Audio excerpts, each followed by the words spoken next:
तो फर्स्ट हमारा है genetic modification technology. So what is genetic modification technology? Direct manipulation of DNA in many organisms. क्या हो रहा है, बस हम मैनिपुलेट करते हैं. जैसे मैंने बताया कि सीक्वेंस था एजी, इसमें अगर मैं बीच में एक और एक्स्ट्रा जी ऐड कर दूं तो मेरे पूरे जीन का कैरेक्टरिस्टिक चेंज हो जाता है. तो that is what is called as direct manipulation of DNA, right.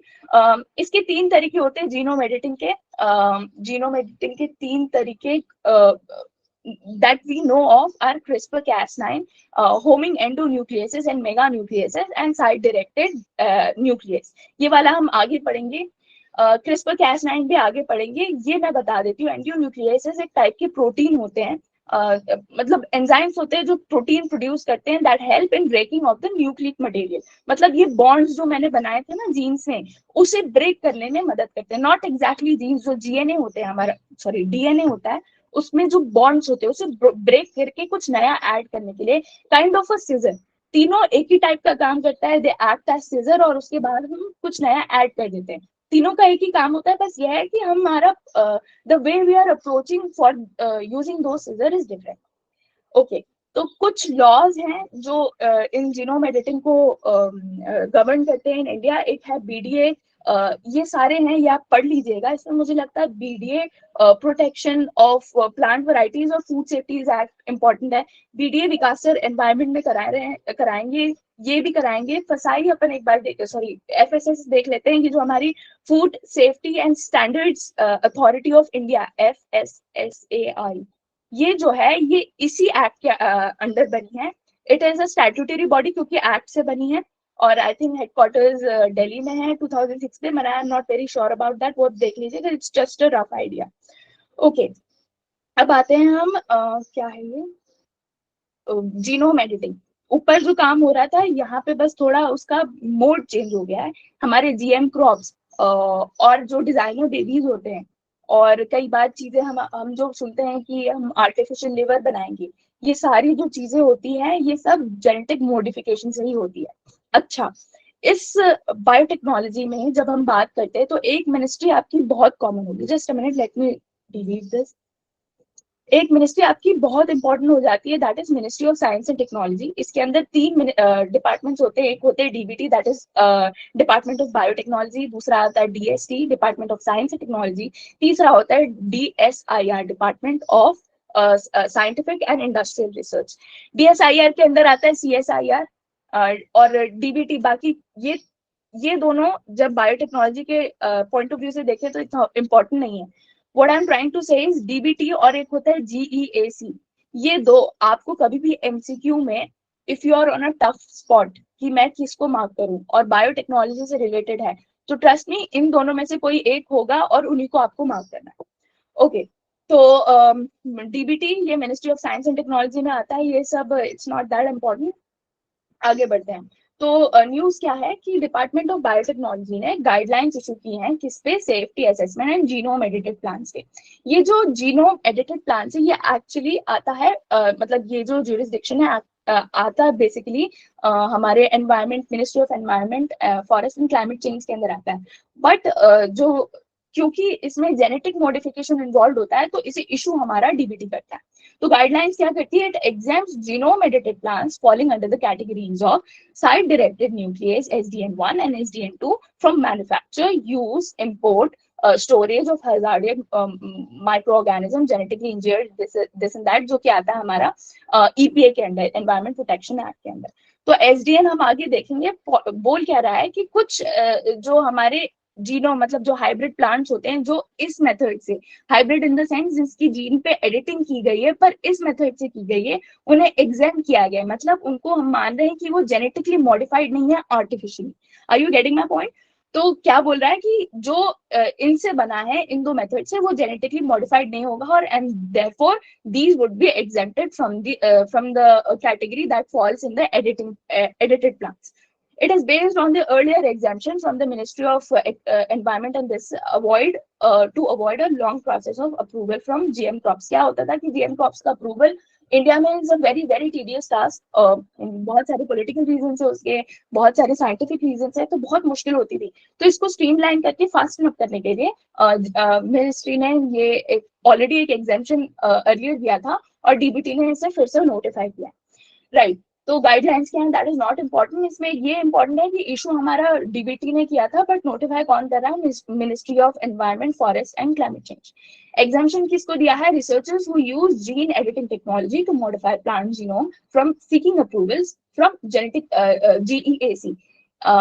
इन जो रिसर्चर्स हैं जो जीन एडिटिंग टेक्नोलॉजी पे काम कर रहे हैं, रिसर्च कर रहे हैं, उनको जीईएसी से अप्रूवल लेने की जरूरत नहीं है, ये कहा गया है। अच्छा, तो what are GM crops, genetically modified crops, मतलब जिनकी बेसिक लेवल पे डीएनए में हमने कोई चेंज किया है, जो आप जानते होंगे। जैसे हमारा अभी इंडिया में the only commercially wide spread जो जीएम क्रॉप है, दैट इज बीटी कॉटन। तो हुआ क्या है कि कॉटन में हमेशा एक प्रॉब्लम होती है कि जो पेस्ट है, पेस्ट हमेशा अटैक करते रहते थे। तो उससे छुटकारा पाने के लिए साइंटिस्ट ने क्या किया, सॉइल बैक्टीरियम है जिसका एक नाम है बैसिलियस thuringiensis। आगे हम देखेंगे ये सॉइल बैक्टीरियम्स अलग अलग टाइप की, मस्टर्ड में भी एक सॉइल बैक्टीरियम है जिसका आई मीन ये वर्ड मैं भूल रही हूँ, genus, yes I think it is called as genus. ये मैं आपको कंफर्म करके बताऊंगी, इसका जीनस सेम होगा पर इसके आगे का टर्म चेंज हो जाएगा। मैं इसका एकदम proper term it's not coming on my mind, I have totally gone blank. तो ये मैं आपको बताऊंगी। द पॉइंट इज कि बेसिक जीनस सेम होता है पर आगे की चीजें चेंज हो जाएंगी। तो क्या होता है कि सॉइल बैक्टीरियम का एक पर्टिकुलर जीन होता है, कौन सा, जो किसी एक पेस्ट के लिए हार्मफुल होता है। तो उस जीन को उठा के हमने अपनी कॉटन की डीएनए में डाल दिया। उससे होता क्या है कि हमारी प्लांट जो हाइब्रिड वैरायटी होगी हमारी प्लांट की, that will be also pest resistant. क्यों? क्योंकि ये वाला जो आई एम सॉरी, ये वाला जो पोर्शन था हमारे सॉइल बैक्टीरियम का, वो हमने यूज कर लिया था, राइट। तो एडवांटेजेस क्या है हमारे जीएम क्रॉप्स की, ये प्रोडक्टिविटी इंक्रीज करते हैं, फूड सिक्योरिटी के लिए इंपॉर्टेंट है। Food security in the sense जहाँ पे पानी की कमी है, बहुत एरिड रीजन है, वहां पे हम कुछ जीन एडिटिंग करके ऐसे प्लांट्स बना लें जिनको कम पानी लगता हो, न्यूट्रिशन क्वालिटी हम उनकी बढ़ा सकते हैं। और कुछ प्लांट्स ऐसे होते हैं जो पूरा सुना होगा आपने कि पूरा नाइट्रोजन खा लेते हैं। तो ऐसे हम कुछ मॉडिफिकेशन करें कि उनकी नाइट्रोजन की नीड कम हो जाए।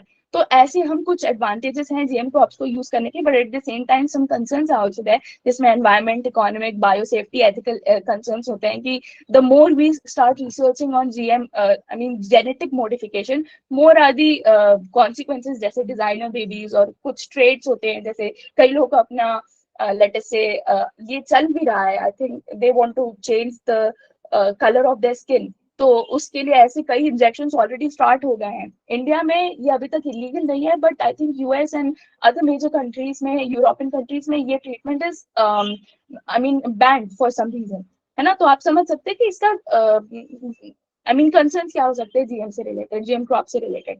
Okay, about what is GM crops. GM crops cells are grown in tissue culture. Tissue culture क्या होता है, ऐसे एक अपन एक पेट्री डिश ले लेते हैं, बेसिक लेवल पे वहां पे स्टार्ट होता है काम, तो उसको हम टिश्यू कल्चर कहते हैं, which develops into plants, seeds produced by these plants and inherit new DNA. वही काम कि किसी का उठा दिया हमने सॉइल बैक्टीरियम का और इसमें ऐड कर दिया, और फिर एक बार ऐड किया, फिर उसको हम अलाउ करते हैं मल्टीप्लाई करने के लिए, और फिर उसको हम जो हमारा सोर्स होता है, मतलब जो जिस पे हम एडिटिंग करना चाहते हैं उस पे डाल लेते हैं। तो ऐसे वो इनहेरिट कर लेता है new DNA. Okay, ICAR promote करता है ये, दैट इज नॉट इम्पोर्टेंट। इसमें ये इंपॉर्टेंट है कि network project on functional genomics and genetic modification in crops was launched by ICAR in 2005। ये थोड़ा सा इंपॉर्टेंट है, मतलब ऐसे इंपॉर्टेंट इन द सेंस पढ़ लीजिए, आई डोंट थिंक कि आएगा, बस एक बार सरसरी निगाह डालने में कोई प्रॉब्लम नहीं। अच्छा, genome editing technology and transgenic technology, ये दोनों का काम यही होता है, altering the genome of an organism. पर बेसिक डिफरेंस क्या होता है, जीनोम एडिटिंग में मैनिपुलेशन होता है genome of the organism itself. Genome क्या बोला मैंने, मेरी जो पूरी बॉडी में डीएनए का डेटा है, आई मीन डेटा है इस रिलेशन में, वो पूरा जीनोम होता है। तो जब मैं मैनिपुलेशन कर देती हूँ जीनोम में ओनली, तो दैट इज कॉल्ड एज, मेरे अकेले की डीएनए में जब मैंने मैनिपुलेशन किया, that is genome editing. But जब मैं फॉरेन किसी ऑर्गेनिज्म का डीएनए अपने बॉडी में डाल के फिर इसे आगे बढ़ाऊं, then that is called as transgenic technology. तो हमारे जीएम क्रॉप्स कौन से होते हैं, ट्रांसजेनिक टेक्नोलॉजी से बने रहते हैं। अच्छा, कुछ बॉडीज हैं जीएम क्रॉप से के रेगुलेशन से related, recombinant DNA advisory committee DBT के अंदर आता है, इंस्टीट्यूशन बायोसेफ्टी डीबीटी के अंदर। जस्ट अ मिनट, मेरी हाउस हेल्प आई है।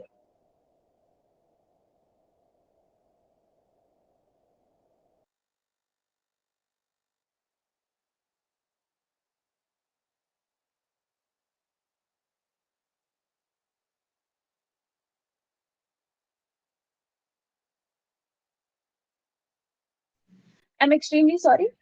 तो हम कहाँ थे? रिव्यू, यस, कुछ कमिटीज हैं, review committee on genetic manipulation, ये भी डीबीटी के अंदर आता है। पॉइंट है सब रफली सब डीबीटी के अंदर आ रहे हैं, कुछ चीजें होंगी वो आई मीन हम कितना पढ़ सकते हैं, राइट? तो ये याद रखना है। व्हाट अब आते हैं हम जीईएसी के अंदर, genetic engineering appraisal committee, 24 member body है, statutory under environment protection act.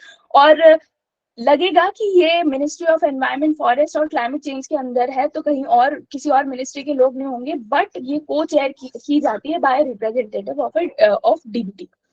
Okay, then GEAC, right. GEAC ने अभी recently commercial use BT cotton के अलावा जो सेकंड क्रॉप है जिसको कमर्शियल यूज के लिए जीईएसी ने अप्रूवल दिया है, पर सेंटर ने अभी नहीं दिया है। जीईएसी ने अप्रूवल दिया है धारा मस्टर्ड हाइब्रिड DMH11 बोलते हैं, मस्टर्ड की वैरायटी को अभी अप्रूवल दिया है। ये दिल्ली यूनिवर्सिटी के genetic manipulation of crop plants इन्होंने डेवलप किया था। ये एक जो मॉडिफिकेशन है वो इंडियन मस्टर्ड जो की वैरायटी है वरुणा, उसकी बार्नेस लाइन, और यूरोपियन वैरायटी है अर्ली हीरा 2, इसकी म्यूटेंट बास्टार्ड लाइन से बनी है। What is baldness? बार्नेस एक ऐसा जीन है जो पॉलन, एक्चुअली होता क्या है कि हमारा जो मस्टर्ड होता है वो सेल्फ पॉलिनेटिंग होता है। क्या होता है? Self pollinating. इसका मतलब ये होता है कि एक ही प्लांट के male and female gametes they combine to make a fruit of flower, right, sorry fruit, right. तो जो मस्टर्ड होता है इसमें आपको पता होगा कि जब कंटिन्यूसली सेल्फ पॉलिनेशन होता है तो 7 जनरेशन के बाद ये इंपॉर्टेंट हो जाती है जो लाइन होती है। तो उससे बचने के लिए scientist came out with an idea that is called as cross pollination. ये जो टफ वर्ड दिया है barnase protein that impairs pollen production और barnase gene that blocks action of barnase gene, ये क्या करता है, ये मैं आपको सिंपल वर्ड्स में बोलूं तो जो हमारा प्लांट होता है उसकी फीमेल और मेल, इनकी जो मेच्योरिटी होती है उसके टाइम को चेंज कर देता है। जैसे मेल अगर 6 महीने में मेच्योर हो रहा है तो फीमेल शायद 3 महीने में मेच्योर हो जाएगी। उससे प्रॉब्लम, उससे फायदा क्या होता है कि फीमेल तो मेच्योर हो गई पर ये वाला पॉलन इसको फर्टिलाइज नहीं कर पाएगा, तो कौन सा फर्टिलाइज करेगा? किसी फॉरेन प्लांट का पॉलन आके फर्टिलाइज करेगा। Getting my point? ये है बार्नेस लाइन वरुणा से बनी है। क्या करता है? प्रोटीन करता है, पॉलन प्रोडक्शन को इम्पेयर करता है, मतलब हमारे मेल को स्टेराइल बना देता है, और बास्टार जो एक्शन होता है बार्नेस जीन का वो उसे कंट्रोल करता है। ओके, अब हरियाणा गवर्नमेंट ने एनओसी दी है किसको? BG2 RRF, ये हर्बिसाइड टॉलरेंट और इंसेक्ट रेजिस्टेंट वैरायटी है बीटी कॉटन की। इससे पहले 2 ऑलरेडी हमारी गवर्नमेंट कमर्शियल यूज के लिए अलाउ कर सकती है, कर चुकी है, BG1 और BG2 GM कॉटन को। बस दैट्स इट। अच्छा, इसमें इंपॉर्टेंट ये है कि BG2 RRF ये क्या है? ये these are pest resistant to attack of American bollworm. जो पहले हमने देखा था कौन सा बीटी कॉटन, इसमें एक इम्पोर्टेंट है Cry1AC and Cry2, Cry1AC and Cry2AB, if I'm not very sure about this. Point is कि ये शायद 2021 में आया था एग्जाम में, और क्या किससे रिलेटेड है? वो रिलेटेड था बीटी कॉटन के जीन से, है ना? दिस इज, और ये वाली जो उठाई थी, ये ने उठाई थी बीटी जो सॉइल बैक्टीरियम था बेसिलियस थुरेंजेनेसिस, और this was resistant to pink bollworm. और जो ये वाली वैरायटी है क्या कह रहे हैं? American bollworm. बस हल्की फुल्की ये बात है। Then we have side directed nucleus technology. जो मैं कह रही थी ये एक टाइप का कटिंग है। How do we cut a DNA, उसकी उस रिलेटेड उस रिलेशन की टेक्नोलॉजी है। तो department of biotechnology revise guidelines for plant production thereof, ये पहले न्यूज से ही रिलेटेड है। हम देख लेते हैं what is side directed nucleus. Site directed nucleus or sequence specific nucleus refers to a practice of cleaving मतलब आधा, ऐसे अलग करना, है ना, कट करना, leaving a DNA strand to affect the subsequent genome editing, ऐसे कट करके फिर इसमें कुछ ऐड कर सके, सब्सिक्वेंट डीएनए एडिटिंग। अच्छा, इसमें पहले बोला गया था कि जो गाइडलाइंस आई थी उसमें SDN1 और SDN2, इनसे अगर कोई जेनेटिक मॉडिफिकेशन हुआ है तो इसको एग्जाम किया गया था। क्यों किया गया था ये अभी अपन समझते हैं। SDN1 क्या है, डबल स्टैंडर्ड ब्रेक होता है, मतलब दोनों जो हमारे डीएनए के स्ट्रैंड्स होते हैं दोनों में ब्रेक होता है, but without addition of foreign DNA, मतलब कट कर दिया पर मॉडिफिकेशन जीनोम, मतलब उसी बॉडी के, मतलब उसी ऑर्गेनिज्म डीएनए से होगा, कोई फॉरेन डीएनए नहीं ऐड किया जाता। SDN क्या है, सिमिलर प्रोसेस है, बट इसमें एक स्मॉल न्यूक्लियोटाइड टेम्पलेट भेजा जाता है। अगेन ये जो करेगा, ये हेल्प करता है रिपेयर ऑफ द सेल, मतलब अगर आपने इसको ब्रेक किया तो इसको फिर से रिपेयर करने की शक्ति होनी चाहिए ना, कई बार नहीं होती है किसी किसी सेल्स में, तो so that they get repaired after the modification, इसीलिए एक एक्स्ट्रा न्यूक्लियोटाइड टेम्पलेट भेजा जाता है that repairs the cell after the breakage. But again इसमें भी फॉरेन जो डीएनए है वो ऐड नहीं किया जाता। SDN3, इसमें जो अकम्पनी टेम्पलेट होता है, जो एक्स्ट्रा हम चीज भेजते हैं, मतलब न्यूक्लियोटाइड जो लिखा है ना अपन ने, मैंने बताया था पायरिडीन्स एंड प्यूरिन्स, तो उनका जो कॉम्बिनेशन होगा जो भेजा जाता है, टेम्पलेट बोलते हैं उसको हम साइंटिफिक टर्म्स में, उसमें एक फॉरेन डीएनए आता है और वो ना केवल उसको मॉडिफाई करता है बट ऑल्सो रिपेयर करता है। तो ये दोनों गाइडलाइंस के अनुसार ये दीज वर व्हाट वी से कि इसको genetic modification with in the body है तो माना नहीं जाएगा, बट ये अलाउड नहीं था उनके अंदर। तो मेन टेक्नोलॉजीज क्या है, सॉरी, मेन टेक्नोलॉजीज क्या है, जिंक फिंगर न्यूक्लियसेस, ये बस आपको पता होना चाहिए। टेलिन्स क्या है, transcription activator like effector nucleus, हल्का सा पता होना चाहिए, ये सरसरी निगाह डाल लीजिए, इन केस आ गया तो आप लिख पाए। बस यहाँ लिखा है SDN1 SDN2 do not involve alien genetic material, बाहर से कोई मटेरियल फॉरेन डीएनए नहीं डालते, and the result is indistinguishable from the conventional bread crop varieties. हम घर पे करते हैं ना, बहुत बार करते हैं कि एक रोज का डंडा होता है, एक रोज हम रेड कलर का ले लेते हैं, दूसरा हम ले लेते हैं व्हाइट कलर का, फिर इन दोनों को एक हनी वगैरह से पेस्ट करके काट लेते हैं दोनों की डंडियां, फिर हनी वगैरह से पेस्ट करके मिट्टी में डालते हैं, और जो फाइनली आता है वो रेड और व्हाइट का मिक्सचर होता है। तो ये तो हम करते रहते हैं, तो ये एक टाइप का SDN1 और SDN2 में, मतलब एग्जैक्टली नॉट दैट, मैं आपको समझाने के लिए बोल रही हूँ कि व्हाट दे मीन। तो इसका मतलब ये नहीं हुआ ना कि हमने बाहर से कोई एक एक्स्ट्रा मटेरियल की रोज को हम कंबाइन कर रहे हैं किसी और फ्लावर के साथ, ऐसा नहीं है ना। तो बात यही बोल रहा है ये, SDN3 process involve jeans of the foreign origin, जो हमने ऊपर बात की, जस्ट इन सिंपल इंग्लिश लिखा गया है। Again SDN1 and SDN2 do not produce new plant varieties and thus do not fall under the GMO legislation. Okay, just a minute, let me drink water.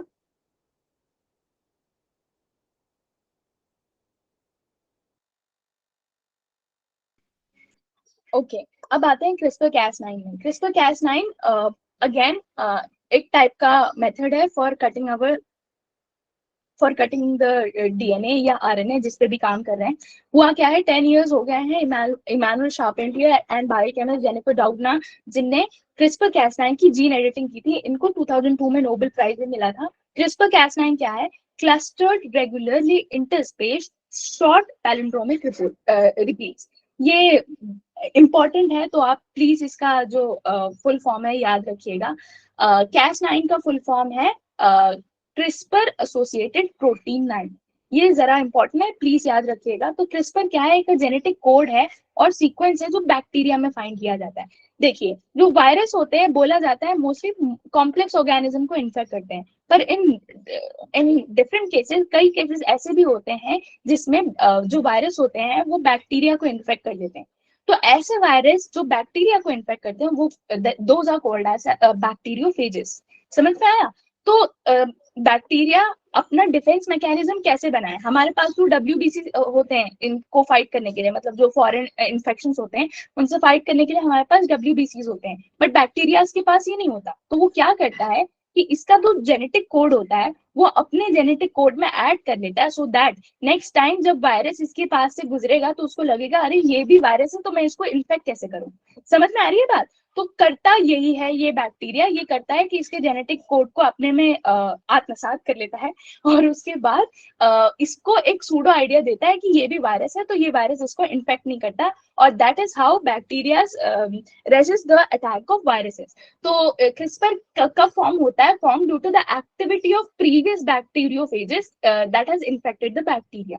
तो bacteria क्या करता है, वही लिखा है, uses CRISPR sequence to remember, याद रखने के लिए, each specific virus that attacks them by incorporating virus DNA into their own bacterial genome. जो मैंने बोला उसको इंग्लिश में लिखा है, ये आप पढ़ लीजिएगा। बात वही ये कह रहा है कि अपने में याद कर लेता है, अपने में आत्मसात करके ये याद कर लेता है कि नेक्स्ट टाइम अगर वायरस अटैक होगा तो वो उसको सूडो आइडिया दे सके कि वो भी वायरस है।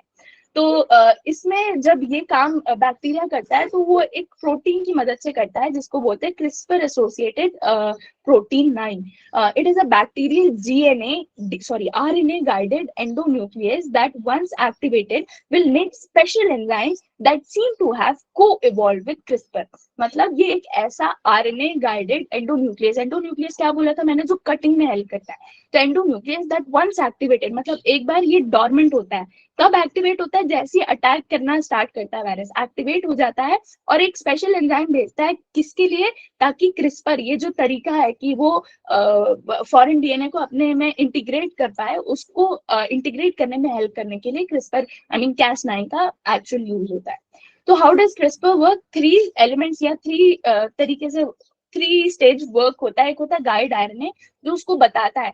देखिए हुआ क्या है कि ये मैकेनिज्म हमारे नेचर में चलता रहता है in the form of bacteriophages, है ना। जो बैक्टीरियोफेज जब बैक्टीरिया को इन्फेक्ट करते हैं तो ये चलता रहता है। हमने क्या किया है, इस ये जो मैकेनिज्म था इसको हमने चुरा लिया, और चुराने के बाद हम इसे जेनेटिक मॉडिफिकेशन में यूज कर रहे हैं। तो कैसे करते हैं? गाइड आरएनए होता है जो बताता है कि अगर ये डीएनए है तो इस वाले साइट में आपको जाके कटिंग शुरू करनी है। तो अपन मार्कर होता है ना, एक टाइप से मार्क करता है कि यहाँ से आपको कटिंग शुरू करनी है। उसके बाद Cas9 होता है जो एक्चुअल कटिंग करता है। तो उनने मार्क कर दिया गाइड आरएनए ने, Cas9 ने जाके कटिंग स्टार्ट कर दी, और फिर डीएनए एक फॉरेन या उसी बॉडी का उसी ऑर्गेनिज्म का डीएनए इंसर्ट कर दिया जाता है, और हमें जैसी भी ट्रेट चाहिए फिर हम वैसे यूज कर सकते हैं। चैलेंजेस क्या है? वही एथिकल चैलेंज, सेम पूरी वही कहानी है।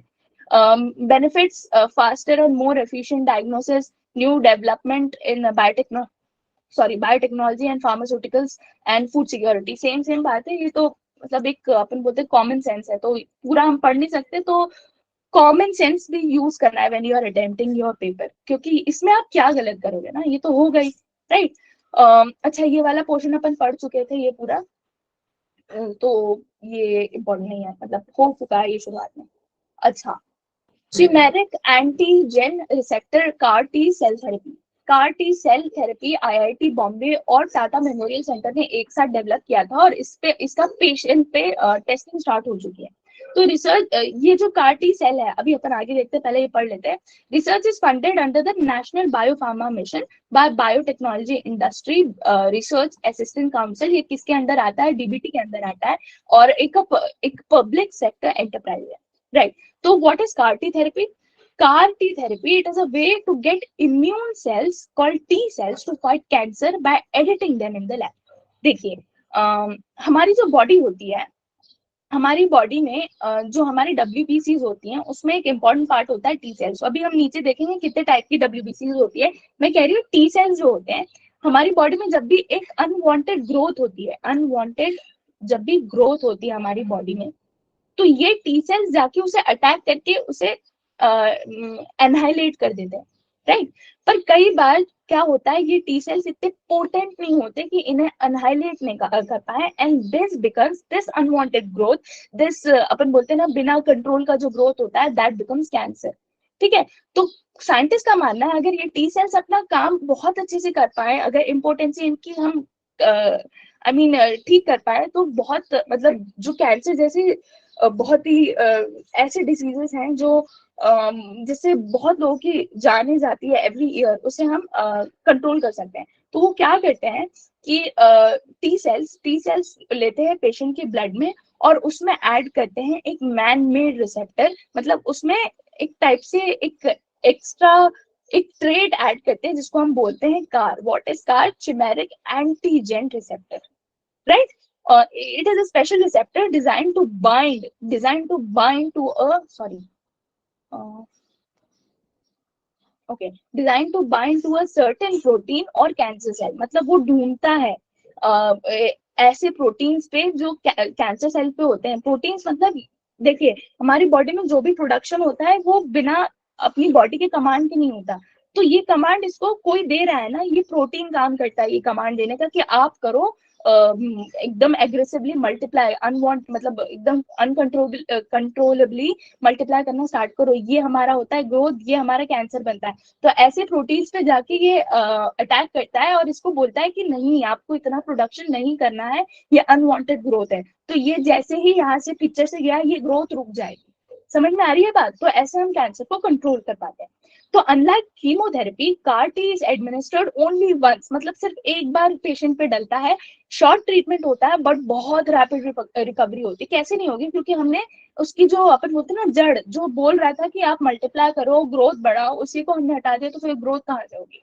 ओके, तो ये न्यूज थी। अब हम देख लेते हैं कुछ चीजें। What is antigens? Antigens are any substances that cause immune system to produce antibodies. Antibodies कौन होती हैं? जो हमारी बॉडी में फर्स्ट लाइन ऑफ डिफेंस, जो डिफेंस करती है बाहर के पैरासाइटिक अटैक्स या इन्फेक्शन से, राइट? तो जो ये काम कैसे होता है? ये होता है हमारा WBC, जो कि हम बोलते हैं white blood cells. White blood cells हमारे दो टाइप के, ग्रैन्युलोसाइट्स एंड ए ग्रैन्युलोसाइट्स। इसके अंदर आता है न्यूट्रोफिल, एसिनोफिल, बेसोफिल। एसिनोफिल आपको बहुत पता होगा, हर रिपोर्ट में, ब्लड रिपोर्ट में दिखती है, या एलर्जी से रिलेटेड होती है। तो जैसे आपको एलर्जिक रिएक्शंस होते हैं, मतलब कुछ लोग होते हैं, जैसे I am allergic to dust, तो मैं ऐसी किसी जगह पे चली जाऊं कि जहाँ पे बहुत धूल हो, तो आई स्टार्ट टू स्नीज, है ना? तो ये रिएक्शन मेरी बॉडी का कौन देता है? एसिनोफिल देता है। Then we have neutrophils. Neutrophils क्या होता है? Helps in phagocytosis. फैगोसाइटोसिस क्या होते हैं? Phagocytosis is a process that with cells use cell membrane to engulf a particle। मतलब कई बार क्या होता है कि ऐसे सेल होता है, यहाँ दूर से एक बड़ा सा एक पार्टिकल है जो घूम रहा है, और इस सेल को लगता है कि ये इन्फेक्शन स्टार्ट कर देता है।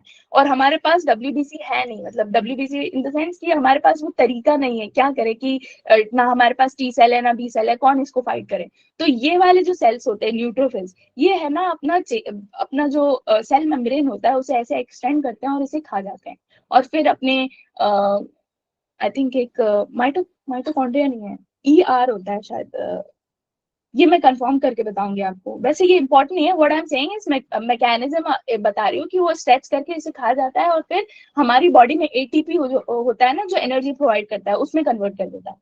फिर आता है basophil. Basophil produces inflammatory and allergic reaction, not that important. Lymphocyte specific immune response देता है। मोनोसाइट फाइट करता है बैक्टीरिया और वायरसेस को। ये लिम्फोसाइट के अंडर आते हैं हमारे B लिम्फोसाइट्स, T लिम्फोसाइट्स और नेचुरल किलर। नेचुरल किलर मतलब इनका काम ये होता है कि अटैक करो और इनको जो फॉरेन पार्टिकल है उसे नष्ट कर लो। कई बार ये जो नेचुरल पार्टिकल्स होते हैं, मतलब नेचुरल किलर सेल होते हैं, कई बार ये हमारे खुद के इम्यून सिस्टम को अटैक करने लगते हैं। तो वो वाले होते हैं ऑटो इम्यून डिजीजेस। जब कई केसेस होते हैं ना जहाँ पे हमारी स्किन, देखा होगा आपने लोगों की कि दे इट स्टार्ट श्रेडिंग, तो वो एक टाइप की ऑटो इम्यून डिजीज होती है। क्यों? क्योंकि हमारी खुद की जो मैकेनिज्म है, डिफेंस मैकेनिज्म है, वो हमारी बॉडी को अटैक करने लगती है। यहाँ पे T and B सेल्स के बारे में दिया है। इम्यून सिस्टम सेल्स, जो इम्यून हमारी सिस्टम होती है, वो इम्यून सिस्टम दो टाइप की चीजों से बनी होती है। एक होती है innate and acquired cells. Innate क्या होता है? जो बचपन से हमारे पास होता है, मतलब जो हमारी बचपन से हमारी बॉडी की इनहेरेंट प्रॉपर्टी है कि हमारे जो पैरासाइटिक अटैक है या जो इन्फेक्शन है उसको फाइट करने की, जैसे मुझे एलर्जी है तो इसे फाइट करने की जो मेरी इनहेरेंट प्रॉपर्टी है, दैट इज इनेट, है ना? वो नेचुरली किसी ने सिखाया नहीं है मेरी बॉडी को। बट जो एक्वायर्ड होती है, जो हम वैक्सीन लेते हैं, ये हमने एक्वायर किया है। वैक्सीन किस उस पे वर्क करता है, किस प्रिंसिपल पे कि एक बार आपको हो गई, मतलब एक बार आपको अगर ये बीमारी हो गई तो हमारे पास हमारी बॉडी इनको फाइट, जिन सेल से फाइट किया था उसका सैंपल उठा के रख लेती है, एंड नेक्स्ट टाइम जब ये फिर से अटैक करते हैं तो इनको फिर मल्टीप्लाई रेप्लिकेट करके फिर हमारी बॉडी मैकेनिज्म डेवलप करती है। तो इसको हम बोलते हैं एक्वायर्ड, राइट? तो एक्वायर्ड इम्यूनिटी अडेप्टिव इम्यूनिटी होती है T और B सेल्स को यूज करके। ये हमारे लर्न एक्सपीरियंस से डेवलप होती है और बहुत लंबे टाइम तक आई मीन यूज की जा सकती है। T and to live tend to live longer than innate cells. innate cells से ज्यादा longer live करती हैं, और इनको lymphocytes भी कहा जाता है, हमने पहले वाली स्लाइड में देखा था। तो B cells produce antibodies that are used to attack invading bacteria, viruses, toxins. And these antibodies are Y-shaped. इतना important नहीं है, बस हमने पढ़ लिया. T cells are direct fighters of foreign invaders and also produce cytokinesis. T cells destroy body's own cells and taken over by the viruses. जी, ये जो T cells होते हैं, कुछ वायरसेस होते हैं ना, जैसे हम बोलते हैं कि जब हमें कोल्ड होता है जो वायरसेस से कॉज होता है, तो हम बोलते हैं कि एंटीबायोटिक्स लेने का कोई पॉइंट नहीं है, क्योंकि antibiotics actually kill the bacteria, right. तो ऐसे केसेस में आपको एंटीवायरल ड्रग्स लेनी पड़ती है। तो जब तक एंटीवायरल ड्रग्स नहीं लेते तो हमारी टी सेल्स जो होती है वो ऐसे सेल्स को अटैक करती है जो वायरसेस, उनको लगता है दूर से कि इस सेल में वायरस इन्फेक्टेड है तो इनको अटैक करना है, नहीं तो या तो ये कैंसर बना देंगे या हमें कोई डिजीज दे देंगे। ओके, आगे बढ़ते हैं। जीनोम सीक्वेंसिंग, जो मैंने शुरुआत में बताया था कि डीएनए की पूरी सीक्वेंस, मेरी बॉडी में जितने डीएनए है उनका पूरा जो मैं अगर सीक्वेंस बना लूं वो हो गया मेरे जीएनए, सॉरी जीनोम। और उसकी जब मैं अपन बोलते हैं ना कि हमारी बॉडी में 3 बिलियन के अराउंड डीएनए स्ट्रैंड्स हैं। 3 बिलियन, इमेजिन अगर मैं उसको पूरे ऐसी सीक्वेंस में लिखना स्टार्ट करूं तो ये कितना बड़ा काम होगा, राइट। तो जब हम ये वाली सीक्वेंस पूरी बना लेते हैं तो उसे हम जीनोम सीक्वेंसिंग कहते हैं। तो रिसेंटली पब्लिश की गई है first ever sequencing of a complete human genome. Imagine 3 billion strands are being sequence like this, कितनी बड़ी एफर्ट है। तो पर इससे पहले जो प्रीवियस एफर्ट किया गया था उसमें हम सिर्फ 8% का जीनोम छूट गया था हमसे, मतलब ऐसे सीक्वेंस बनाना जो हम बोलते हैं ना, पूरा पढ़ नहीं पाए थे हम लोग इससे पहले वाले आइटम में। नॉट दैट वेरी इंपॉर्टेंट, बस पढ़ लिया हमने।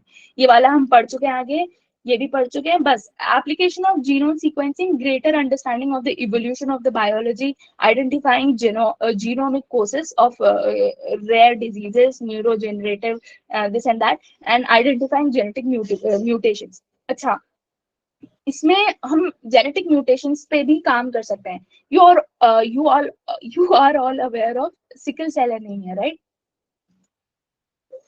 सिकल सेल एनीमिया क्या होती है, हमारी बॉडी में आरबीसीज ऐसे ओवल शेप में होते हैं, राइट।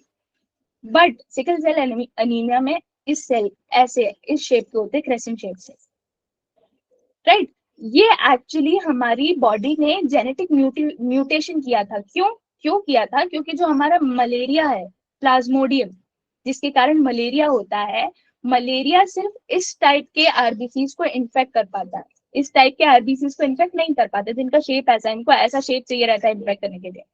पर हमारी बॉडी ने म्यूटेशन किया और इसको क्रेसेंट शेप का बना दिया। तो क्रेसेंट शेप के बनाने से फायदा तो ये हो गया कि ऐसे लोगों को जो सिकल सेल एनीमिया से पीड़ित होते हैं, जेनेटिक डिजीज होती है ना, तो जो इससे पीड़ित होते हैं उनको मलेरिया तो नहीं होता, पर उनकी बॉडी में ऑक्सीजन रिटेंशन की कैपेसिटी कम हो जाती है। तो जैसी ऑक्सीजन रिटेंशन की कैपेसिटी कम हुई तो फिर प्रॉब्लम स्टार्ट हो जाती है, राइट। तो ऐसे लोग कम भी जीते हैं, बहुत प्रॉब्लम होती है उनको। ओके, फिर जीनोम सीक्वेंसिंग से रिलेटेड कुछ प्रोग्राम्स हैं, इंडिजेन प्रोग्राम, जिसमें 1000 ये एक्चुअली 1008 है, नॉट दैट इम्पोर्टेंट, बस बता रही हूँ मैं। CSIR जो DSIR के अंडर है, ये सोसाइटीज जो सोसाइटीज रजिस्ट्रेशन एक्ट के अंदर रजिस्टर्ड है। Genome India project department of biotechnology के अंडर human genome project international research effort है for DNA sequence of the entire human genome, complete कर चुके हैं ये 2003 में। और यूएसए की DEA, डिपार्टमेंट ऑफ एनर्जी, और नेशनल इंस्टीट्यूट ऑफ हेल्थ, इनने इस पे एक्सटेंसिवली काम किया था। तीनों ये एक ही काम कर रहे हैं, ह्यूमन की genome sequencing. Next we come to genomic surveillance. Genomic surveillance क्या होता है? जीनोमिक सर्विलेंस जो हमने कोविड-19 में देखा था ना, आपने कंटिन्यूसली हमें बताया जा रहा था कि ओमिक्रॉन वेरिएंट है, alpha beta gamma, this and that, अलग अलग टाइप के वेरिएंट्स हैं। ये हमें कैसे पता चल रहा था? क्योंकि जो साइंटिफिक कम्युनिटी है वो ध्यान रख रही थी कि किस लेवल पे जो इनका जेनेटिक मटेरियल है कहाँ अल्टर हो रहा है, राइट। कोविड मैंने बोला वायरस के कारण होता है, RNA बेस्ड वायरस, राइट। तो इसकी जो जेनेटिक मटेरियल है उसमें किस लेवल पे म्यूटेशन हो रहा है, उसको जीनोमिक सर्विलेंस कहते हैं। कि हमें पता होना चाहिए कि यहाँ पे कुछ अगर म्यूटेशन हुआ है कि AGG वाला सीक्वेंस, यहाँ पे अगर A ऐड हो गया, हमें पता चल गया ये हमारा बन गया ओमिक्रॉन। मैं एक रफ आइडिया दे रही हूँ कि हो क्या रहा है।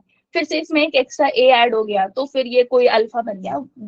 ये इसको हम बोलते हैं कि जीनोमिक सर्वेलेंस, की people are keeping track of the sequence, कि आपके जीनोम सीक्वेंस में चेंज कैसा हो रहा है, उसको हम बोलते हैं जीनोम सर्वेलेंस।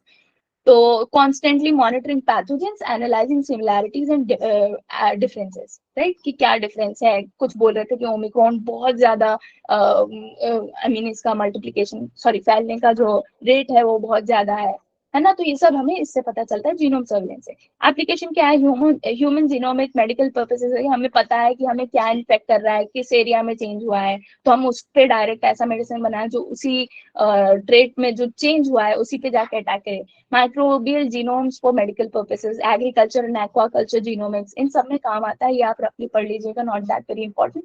अच्छा, जीनोमिक्स क्या है, study of entire genome organism. मतलब जीनोमिक्स क्या है कि पूरा मैंने जब स्टडी कर लिया तो जीनोम का स्टडी कर लिया तो उसको बोलते हैं जीनोमिक्स। जेनेटिक्स होता है कंसर्न विद हेरिडिटी, मतलब हमारे मेरे कहते हैं ना कि अगर आपके मतलब फैमिली ट्री में किसी को अगर कैंसर हुआ है तो you should look out for it, किया कैंसर की पॉसिबिलिटी है, तो उसको बोलते हैं हम जेनेटिक्स, कि हम हेरिडिटी पढ़े कि हमारे फैमिली ट्री में किस किस को क्या क्या हुआ था, और आगे फ्यूचर में क्या क्या हो सकता है, हार्ट डिसीज हो सकती हैं, कोलेस्ट्रॉल इश्यूज रहेंगे कि नहीं, ये सब आप प्रिडिक्ट कर सकते हैं based on the genetics of your family, right.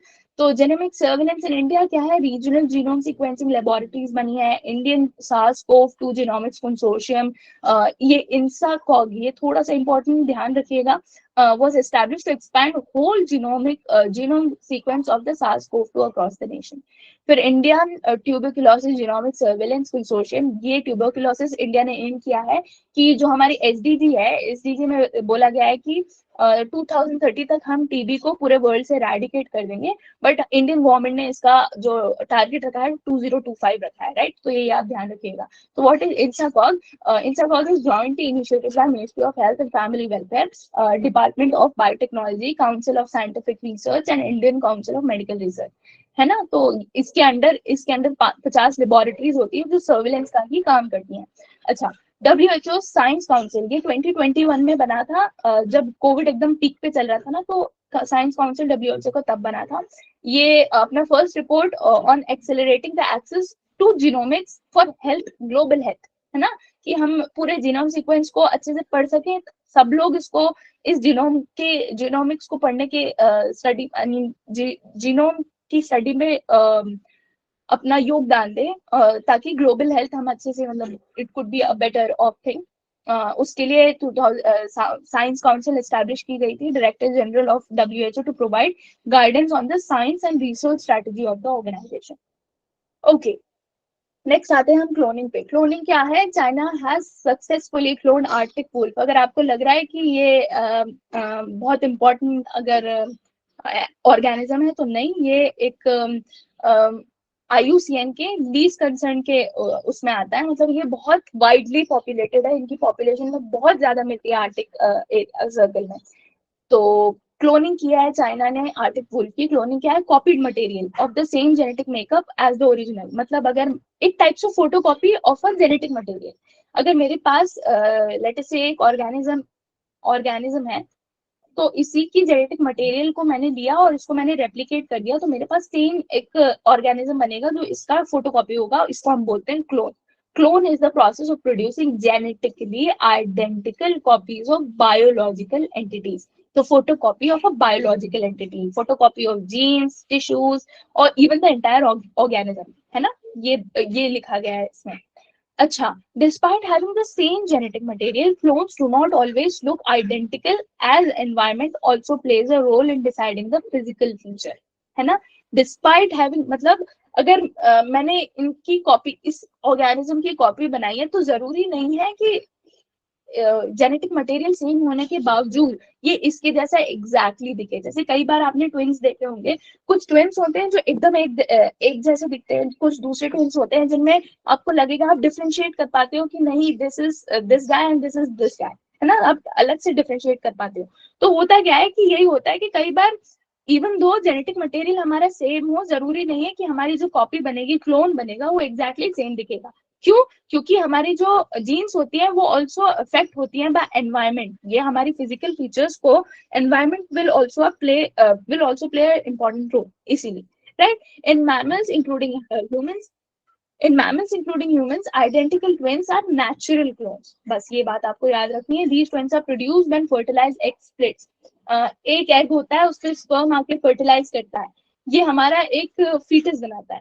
पर कई बार क्या होता है, ये जब आई मीन जब फर्टिलाइज होता है तो यहाँ से स्प्लिट हो जाता है।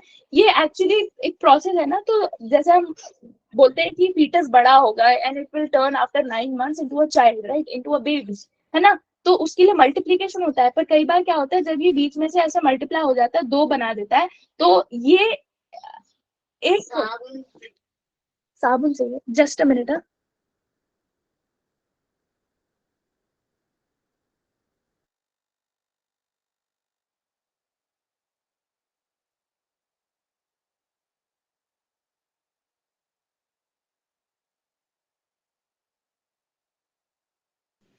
ओके, तो ये जो तीन डिफरेंट टाइप के, सॉरी कहाँ पे थे, हाँ, तो ये ऐसे डिवाइड हो जाता है और ये फिर इंडिपेंडेंटली दो अलग अलग फीटस बना देता है inside a mother's womb, and that is how a twin is made. ठीक है? Three different types of artificial cloning. एक होता है जीन डीएनए क्लोनिंग, मतलब सिर्फ डीएनए फ्रैगमेंट को मल्टीप्लाई करके एक बॉडी में डाल दिया और फिर वो डीएनए क्लोन बनाने की कोशिश करे। फिर then we have reproductive cloning की transferring nuclear material isolated from a somatic cell. Somatic cell क्या होता है? जो रिप्रोडक्टिव सेल्स होते हैं, उसके अलावा जितनी सेल्स होती है हमारी बॉडी में, उसको हम सोमैटिक सेल्स बोलते हैं। ठीक है? तो न्यूक्लियर मटेरियल को आइसोलेट करके एक सोमैटिक सेल में डाल दिया into enucleated oocyte, और देन फिर oocyte को फिर मल्टीप्लाई करने की कोशिश करते हैं। तो इस प्रोसेस को बोलते हैं सोमैटिक सेल न्यूक्लियर ट्रांसफर। क्या कर रहे हैं, फिर से बोल रही हूँ कि जो सोमैटिक सेल होता है उसमें से सारा जो न्यूक्लियर मटेरियल होता है, सिर्फ सेल का मेम्ब्रेन और कुछ जो उसमें जो उसका लिक्विड जो उसमें जो बेस बनाता है उसका, जैसे सेल है, ये वाला जो एरिया होता है सिर्फ सेल मेम्ब्रेन, और ये वाला एरिया इसमें सोमैटिक सेल का हम रिटेन करते हैं, और उसमें ई न्यूक्लिएटेड oocyte को डाल देते हैं, मतलब एक्स सेल को डाल देते हैं, और फिर this X cell is stimulated to divide. फिर इस एक्स सेल को हम मल्टीप्लाई करने की कोशिश कराते हैं। इस प्रोसेस से जो इसको बोलते हैं रिप्रोडक्टिव क्लोनिंग या somatic cell nuclear transfer. So this process was used to create Dolly. ये फर्स्ट मैमल थी जो क्लोन की गई थी। अभी रिसेंटली आई थिंक 2-3 वीक पहले इंडिया में भी क्लोनिंग हुई है किसी बछड़े की, गाय की। I am not indigenous variety, आप देख लीजिएगा, कैन बी इम्पोर्टेंट। फिर therapeutic cloning is a reproductive cloning. Reproductive cloning एक टाइप है रिप्रोडक्टिव, मतलब उसकी जैसे ही वर्क करता है, बस इसमें प्रोड्यूस एम्ब्रियो लेबोरेटरी में, मतलब यहाँ पे जो हमने काम किया सेम काम होता है, बट ये हम किसी ऑर्गेनिज्म में डालने की जगह लेबोरेटरी में ग्रो करते हैं। ओके, तो नेक्स्ट आता है Indian biological data centre. Indian biological data centre inaugurate किया गया है फरीदाबाद में। ये रिपोजिटोरी है। रिपोजिटोरी क्या होती है? जहाँ पे सारा डेटा हम सेव करके रखते हैं। किससे डेटा सेव, किस रिलेशन में हम डेटा सेव करेंगे? यहाँ पे mandated to archive all the life science data generated by publicly funded research in India। मतलब जितने भी गवर्नमेंट कॉलेजेस हैं या गवर्नमेंट लेबोरेटरीज है जहाँ पे रिसर्च हो रहा है बायोटेक्नोलॉजी पे, जो भी रिसर्च हो रहा है, जो भी उनकी गैदरिंग्स होगी, जो भी उन्हें सीखा, वो इस रिपोजिटोरी में आईबीडीसी में डालेंगे। ये किसके अंडर स्टार्ट हुआ है? Biotech pride. ये हम आगे देखेंगे क्या है। तो ये जो रिपोजिटोरी है इसे एस्टैब्लिश की गई है regional centre of biotechnology Faridabad में एनआईसी की मदद से। सारे डेटा को डिजिटाइज किया जाएगा। 4 पेटाबाइट सुपर कंप्यूटर है ब्रह्म, उसमें सेव किया जाएगा। पेटाबाइट क्या होता है? 1 मिलियन GB। तो सोचिए कितना बड़ा, मतलब रफली 10⁻25 बाइट्स। तो it's a very humongous number, है ना? तो 4 पेटाबाइट की super computer Brahma, this is important, में सेव किया गया है डिजिटाइज करके। सपोर्ट किया गया डीबीटी के बारे में, आई मीन डीबीटी के द्वारा सपोर्ट किया गया है। फिर डेटा शेयरिंग कैसे होगी? इस प्रिंसिपल से होगी, फाइंडेबल, एक्सेसिबल, इंटरऑपरेबल एंड रीयूजेबल। फाइंडेबल मतलब कि अगर मैं कंट्रोल F दबाऊं तो मैं फाइंड कर पाऊंगी एक पर्टिकुलर डेटा। जैसे मुझे फाइंड करना है कि कुछ भी लेट अस से, तो वो उस डेटाबेस में मैं फाइंड कर पाऊँ, उसे मैं एक्सेस कर पाऊँ, उसे किसी और डेटा के साथ इंटर ऑपरेट कर पाऊँ और फिर मैं उसे रीयूज कर पाऊँ. This is what is called as fair principle. ठीक है. It also contains genome sequence by Indian SARS CoV genome को, ये इंसाकॉग जो हमने देखा था, डीबीटी और CSIR सब मिलके जो बना रहे थे, जो सर्विलेंस जीनोम सर्विलेंस हो रही है, उसके डेटा भी यहाँ पे सेव हो चुके हैं. तो IBDC के अंदर दो सेक्शंस हैं डेवलप किए गए हैं. एक इंडियन न्यूक्लियोटाइड डेटा आर्काइव, इसे कोई भी एक्सेस कर पाएगा, और दूसरा है Indian nucleotide data archive controlled access. इसे सिर्फ गवर्नमेंट अथॉरिटीज जिनके पास लिमिटेड एक्सेस होता है, सबके पास ये एक्सेस नहीं होगा. इसका मीनिंग ये है. तो प्राइड बायोटेक क्या है? Pride stands for promotion of research and innovation through data exchange. ये एक टाइप की गाइडलाइंस है जो डीबीटी ने दी है, जो एनेबल करती है exchange of information to promote research about anything that is related to biodiversity, not biodiversity, biotechnology. मतलब जो ये हमारा डेटा है बायोलॉजिकल एंटिटीज से related, applicable on all biological data. जो हम जैसे कोविड से रिलेटेड कुछ है, जैसे या हम कह दें कि हमारे जो साइंटिस्ट हैं उन्होंने मैपिंग की है, ब्रेन मैपिंग, वो सारा डेटा जो कलेक्ट करने का जो कैसे कलेक्ट करना है उसकी जो गाइडलाइंस है वो बायोटेक प्राइड से आई है. Okay, what know the term biological data means all information related to living organism. ये कॉमन सी बात है. सिग्निफिकेंस क्या होगा? रिसर्च में एड करेगा, सबके लिए डेटा हो, ये इसमें हेल्प करेगा. जूनोटिक डिजीजेस को सर्च स्टडी करने में हेल्प करेगा. जूनोटिक डिजीजेस क्या होती है? जो एक्चुअली स्टार्ट तो एनिमल्स में होती है बट फिर ह्यूमंस को इन्फेक्ट कर देती है. ठीक है. उसके बाद understanding the spread, aid of search, ये सब एक rough idea you should have about this. Okay, now Maharashtra cabinet approved the gene bank project. It is a type of repository to preserve plants, है ना? By collecting seeds, plant tissues, animals, this and that. ये सब इतना important नहीं है. बस gene bank project आपको याद होना चाहिए. नेशनल लेवल पे एक जीन बैंक है जो national bureau of plant genetic resources Pusa, ये world second largest gene bank है.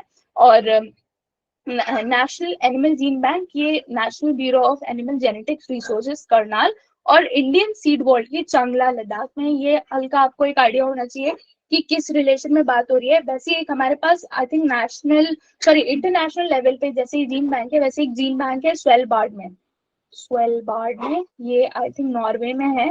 और यहाँ पे हमारे अभी तक जितनी भी प्लांट वैरायटीज हैं, जो भी बायोडाइवर्सिटी है, उससे रिलेटेड डेटा, उससे रिलेटेड एक सैंपल सेव करके रखा गया है. ये आर्टिक सर्कल में है. अच्छा ठंडा इलाका होता है ताकि लॉन्ग टर्म के लिए हम इसे अपनी फ्यूचर जनरेशन के लेटेस्ट से कि कुछ एक्सटेंट हो गया तो हमारे पास फ्यूचर में एक अच्छा ऐसा ऑप्शन है कि हम रेप्लिकेशन कर सकें आर्टिफिशियली, तो उसके लिए उठा के रखा गया है.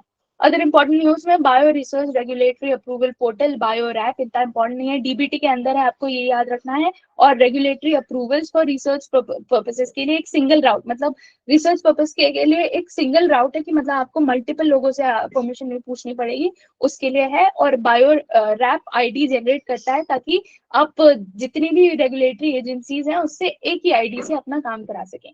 Molecular motor. What is molecular motor? These are a class of proteins that drive intracellular movement by converting chemical energy into mechanical energy.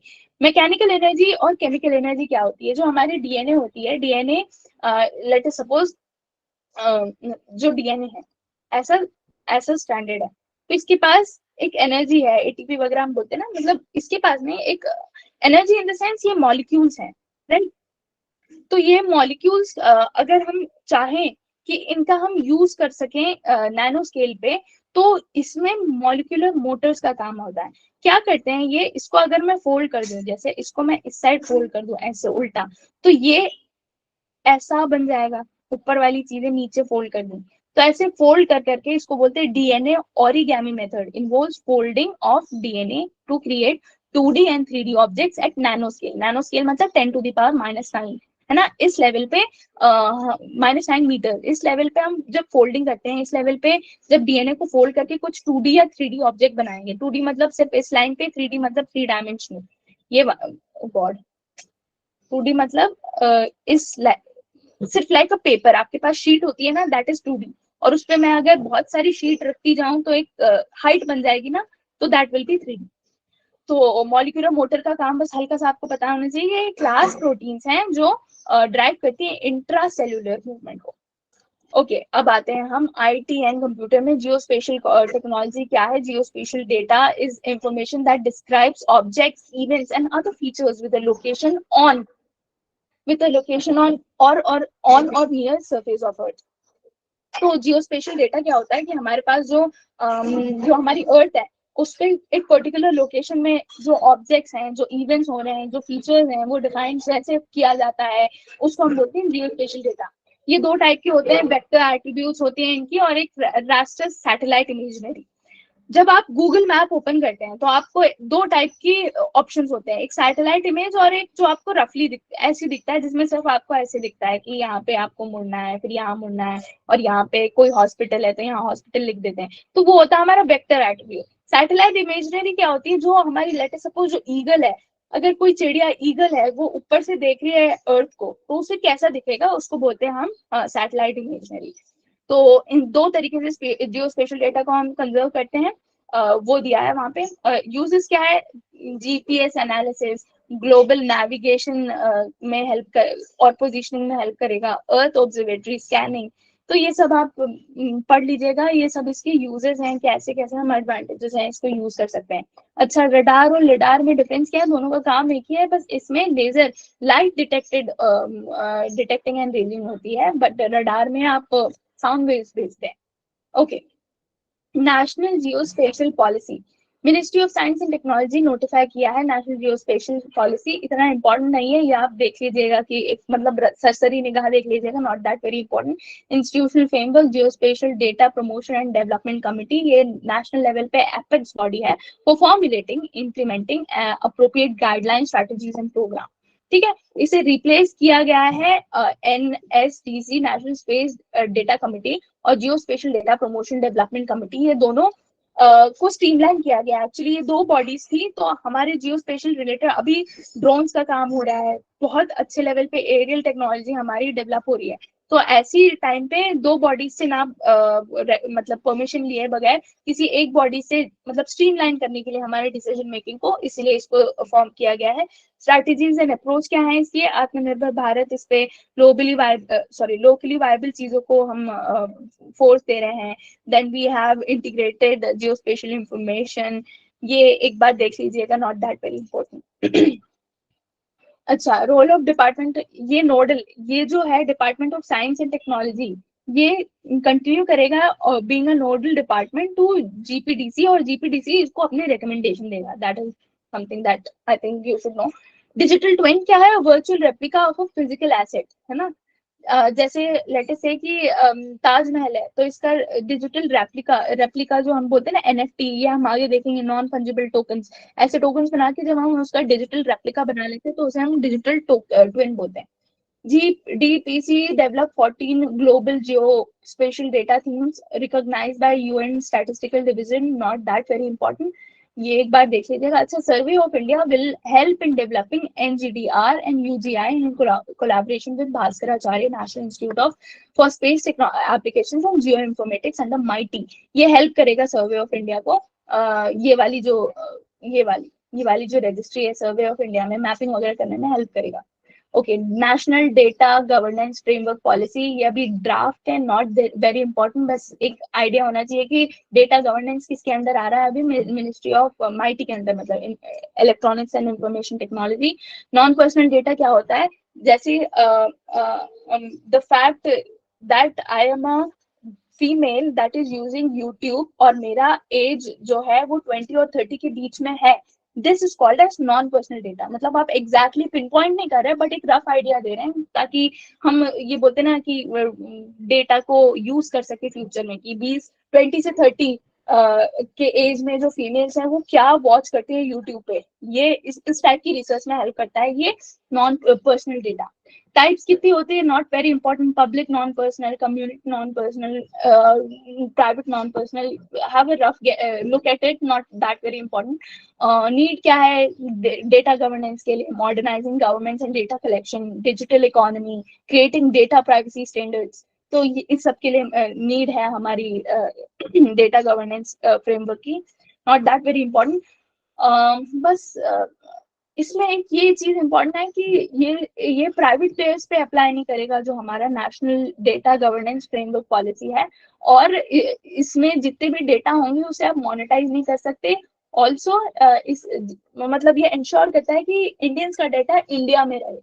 तो ये हो सकता है आपको एलिमिनेट करने में हेल्प हो जाएगा। Okay. Niti Aayog launched National Data and Analytics Platform for Open Public Use about NDAP, a user-friendly web platform accessible to all users. हर कोई यूज कर सकता है। इसका काम क्या है? ये एक फाउंडेशनल डेटा सेट है फ्रॉम वेरियस गवर्नमेंट एजेंसीज, जिससे एक टाइप से हम कहते हैं ना कि एक डेटा को एनालाइज करने का प्लेटफॉर्म है नीति आयोग के द्वारा। गवर्नेंस स्ट्रक्चर कैसा है, नॉट दैट वेरी इंपॉर्टेंट, एक सरसरी निगाह डाल लीजिएगा आप, हो सकता है कि एलिमिनेशन में हेल्प हो जाए। ओके, रिलेटेड न्यूज क्या है? बैंक फॉर इंटरनेशनल सेटलमेंट्स, इसने India data empowerment protection architecture DEPA इसको प्रमोट किया है। तो डेपा क्या है? Joint public private effort for an improve data governance approach, है ना। इम्प्रूव डेटा गवर्नेंस कि हम कैसे बहुत मोर एफिशिएंटली डेटा को गवर्न कर सकते हैं, जो हमारे इंडियंस के इंडिया का जो पॉपुलेशन डेटा जनरेट करी उसे गवर्न कर सकते हैं, ताकि बाहर के लोग उसका मिसयूज ना कर पाए। उसके रिलेशन में डेटा बना है। और ये जो बैंक फॉर इंटरनेशनल सेटलमेंट है, ये जब हम इकोनॉमी पढ़ेंगे तब इस पर्टिकुलर बॉडी को ध्यान से देखेंगे। ओके, तो data forms a final layer of India stack. India stack क्या है? A set of API. API क्या होता है कि जैसे आपने डॉट एपीके देखा होगा कई बार, आजकल पता नहीं करते हो क्या, पहले है ना कुछ जैसे पेड एप्स होते थे, तो उनका एपीके अगर आपको बाहर मिल गया टॉरेंट वगैरह में, तो वो आप डायरेक्ट एंड्रॉइड में यूज कर सकते थे। तो ये जो डॉट एपीके होता है, ये सेट ऑफ एपीआई, इसका काम यही होता है, ये एक इंटरफेस प्रोवाइड करता है। एप्लीकेशन प्रोग्रामिंग इंटरफेस एक इंटरफेस प्रोवाइड करता है बिटवीन द सॉफ्टवेयर या दो एप्लीकेशन के बीच में। तो जब आप लेट से कोई ऐप ओपन करते हैं ना, तो जो आपका इंटरफेस होता है जिससे आप रिएक्ट करते हैं, जैसे टेलीग्राम ओपन किया तो आपने ऊपर अगर स्लाइड करने का स्टार्ट किया तो आपके मैसेजेस ऊपर जाने लगते हैं। तो वो जो इंटरफेस होता है उसको हम बोलते हैं एपीआई, है ना। तो ये फॉर्म करता है, डेपा फॉर्म करता है final layer of India stack. India Stack is a set of APIs that allows various stakeholders to utilize unique digital infrastructure. DEPA's first application अभी फाइनेंशियल सेक्टर में हो रहा है, बस हल्का सा ये याद रखना है। नाउ योटा D1 ये countries biggest and north India first hyper scale data centre है। मतलब डेटा सेंटर है जो कि रिसेंटली इनॉग्रेट किया गया है नोएडा में। बस ये याद रखना है क्या है, कंट्रीज अपनी इंडिया का लार्जेस्ट है और नॉर्थ इंडिया का पहला है। Then we have fifth generation 5G multi institute collaborative, मतलब हमारी इंडिया का जो 5G टेस्ट बेड है इसे डेवलप किया है मल्टी इंस्टीट्यूट्स ने। इसके that is led by IIT Madras. ये not that very important to enable, ये टेस्ट बेड क्यों बना गया है? To enable startups and industrial players to test and validate their products locally. Okay, about 5G technology देखिए, जितनी अच्छी टेक्नोलॉजी होगी उतनी उसमें क्वालिटीज होंगी। तो पहले हम बोलते हैं ना, चार चीजें हैं, दो तीन चीजें जो बहुत इंपॉर्टेंट होती है। एक होता है बैंडविड्थ, लेटेंसी, एवरेज स्पीड, ये तीन इंपॉर्टेंट होता है। तो जो 5G होगा इसका सबसे बेस्ट होगा। लेटेंसी क्या होता है? कितना लेट, जैसे मैंने अगर आपको हेलो बोला तो आपको कितनी देर में वो हेलो सुनाई दे रहा है, दैट इज लेटेंसी। तो ये जितना ज्यादा होगा उतना खराब होता है, और जितना कम हो उतना अच्छा होगा। तो 5G में सबसे कम होगा, बस आपको ये रिलेटिवली याद करना है, मतलब ये डेटा ऐसे याद नहीं करना। स्पीड, एवरेज स्पीड भी ज्यादा होगी। और बैंडविड्थ, मतलब बैंडविड्थ ये होता है कि कितना आप बोलते हैं ना कि पर सेकेंड में कितना डेटा आप डाउनलोड या अपलोड कर सकते हो, that is called as bandwidth. तो 5G में ये सारी क्वालिटी सबसे अच्छी होंगी। ओके, अच्छा, इसमें दिया है 5G spectrum types. 5G spectrum types होता है lower than 1 gigahertz, 1 gigahertz to 6 gigahertz, 24 gigahertz. ये सब डिसाइड कौन करता है? मतलब 5G इस स्पेक्ट्रम पे वर्क करेगा, ये डिसाइड कौन करता है? ये डिसाइड करता है ITU, international telecommunication union, if I am not wrong, है ना। वो डिसाइड करता है कि कितना, मतलब क्या स्पेक्ट्रम होगा, क्या आई मीन अगर मैं 4G बोलूँ तो 4G का एक सेट होता है कि 1 GHz से 3 GHz, something like that, that is not, मतलब वो डेटा इज नॉट इम्पोर्टेंट। पर ये मैं बताना चाह रही हूँ कि ये डिसाइड कौन करता है कि इससे आगे 5G मानेंगे या इससे नीचे 4G मानेंगे, ये डिसाइड करता है ITU, इंटरनेशनल टेलीकम्युनिकेशन यूनियन। इसका एक रिपोर्ट है, cyber security report, yes yes, cyber security report है, जिसके अनुसार साइबर सिक्योरिटी में इंडिया 10th नंबर पे, आई थिंक लीड यूएसए कर रहा है, then UK, and then we have Saudi Arabia, है ना। तो आप एक बार देख लीजिएगा, एक कैन बी आस्क्ड इस रिलेशन में, नॉट दैट बहुत ऐसे अपन बोलते हैं ना कि बहुत इंसिडेंट्स नहीं आने का, बट स्टिल देख लीजिएगा। अच्छा, 5G is an amalgamation of different technologies. इसमें ये टेक्नोलॉजीज है, बस आपको पता होना चाहिए कि massive multi user MIMO, multi input multi output, small cell stations, mobile edge community और बीम फोर्सिंग। ये किससे रिलेटेड है? 5G से रिलेटेड। अच्छा, what is beam forcing? A laser beam between transmitting entity and user. ठीक है, beam forcing क्या है कि अगर एक लेजर बीम होती है जो जिसे ट्रांसमिट किया जाता है, जैसे टावर है हमारे पास, 5G या 4G का टावर है, उससे ट्रांसमिट किया जाता है यूजर तक, राइट? तो इसे हम बोलते हैं बीम फोर्सिंग। अच्छा, अब इसमें एक इंपॉर्टेंट चीज है, नेटवर्क स्लाइसिंग इज अ, ये क्या है? Network slicing is a network configuration that allows multiple networks to be created on top of a common physical infrastructure.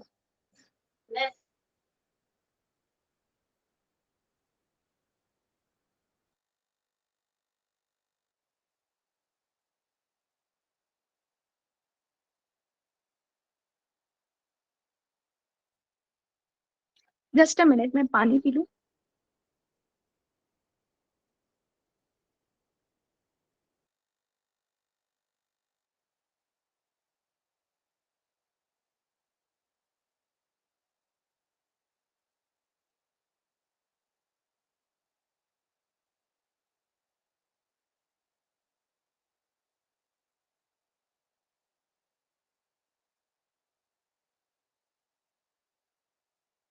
Okay, तो हम लोग थे नेटवर्क स्लाइसिंग पे। Network slicing is a network configuration that allows multiple networks to be created on top of a common physical infrastructure.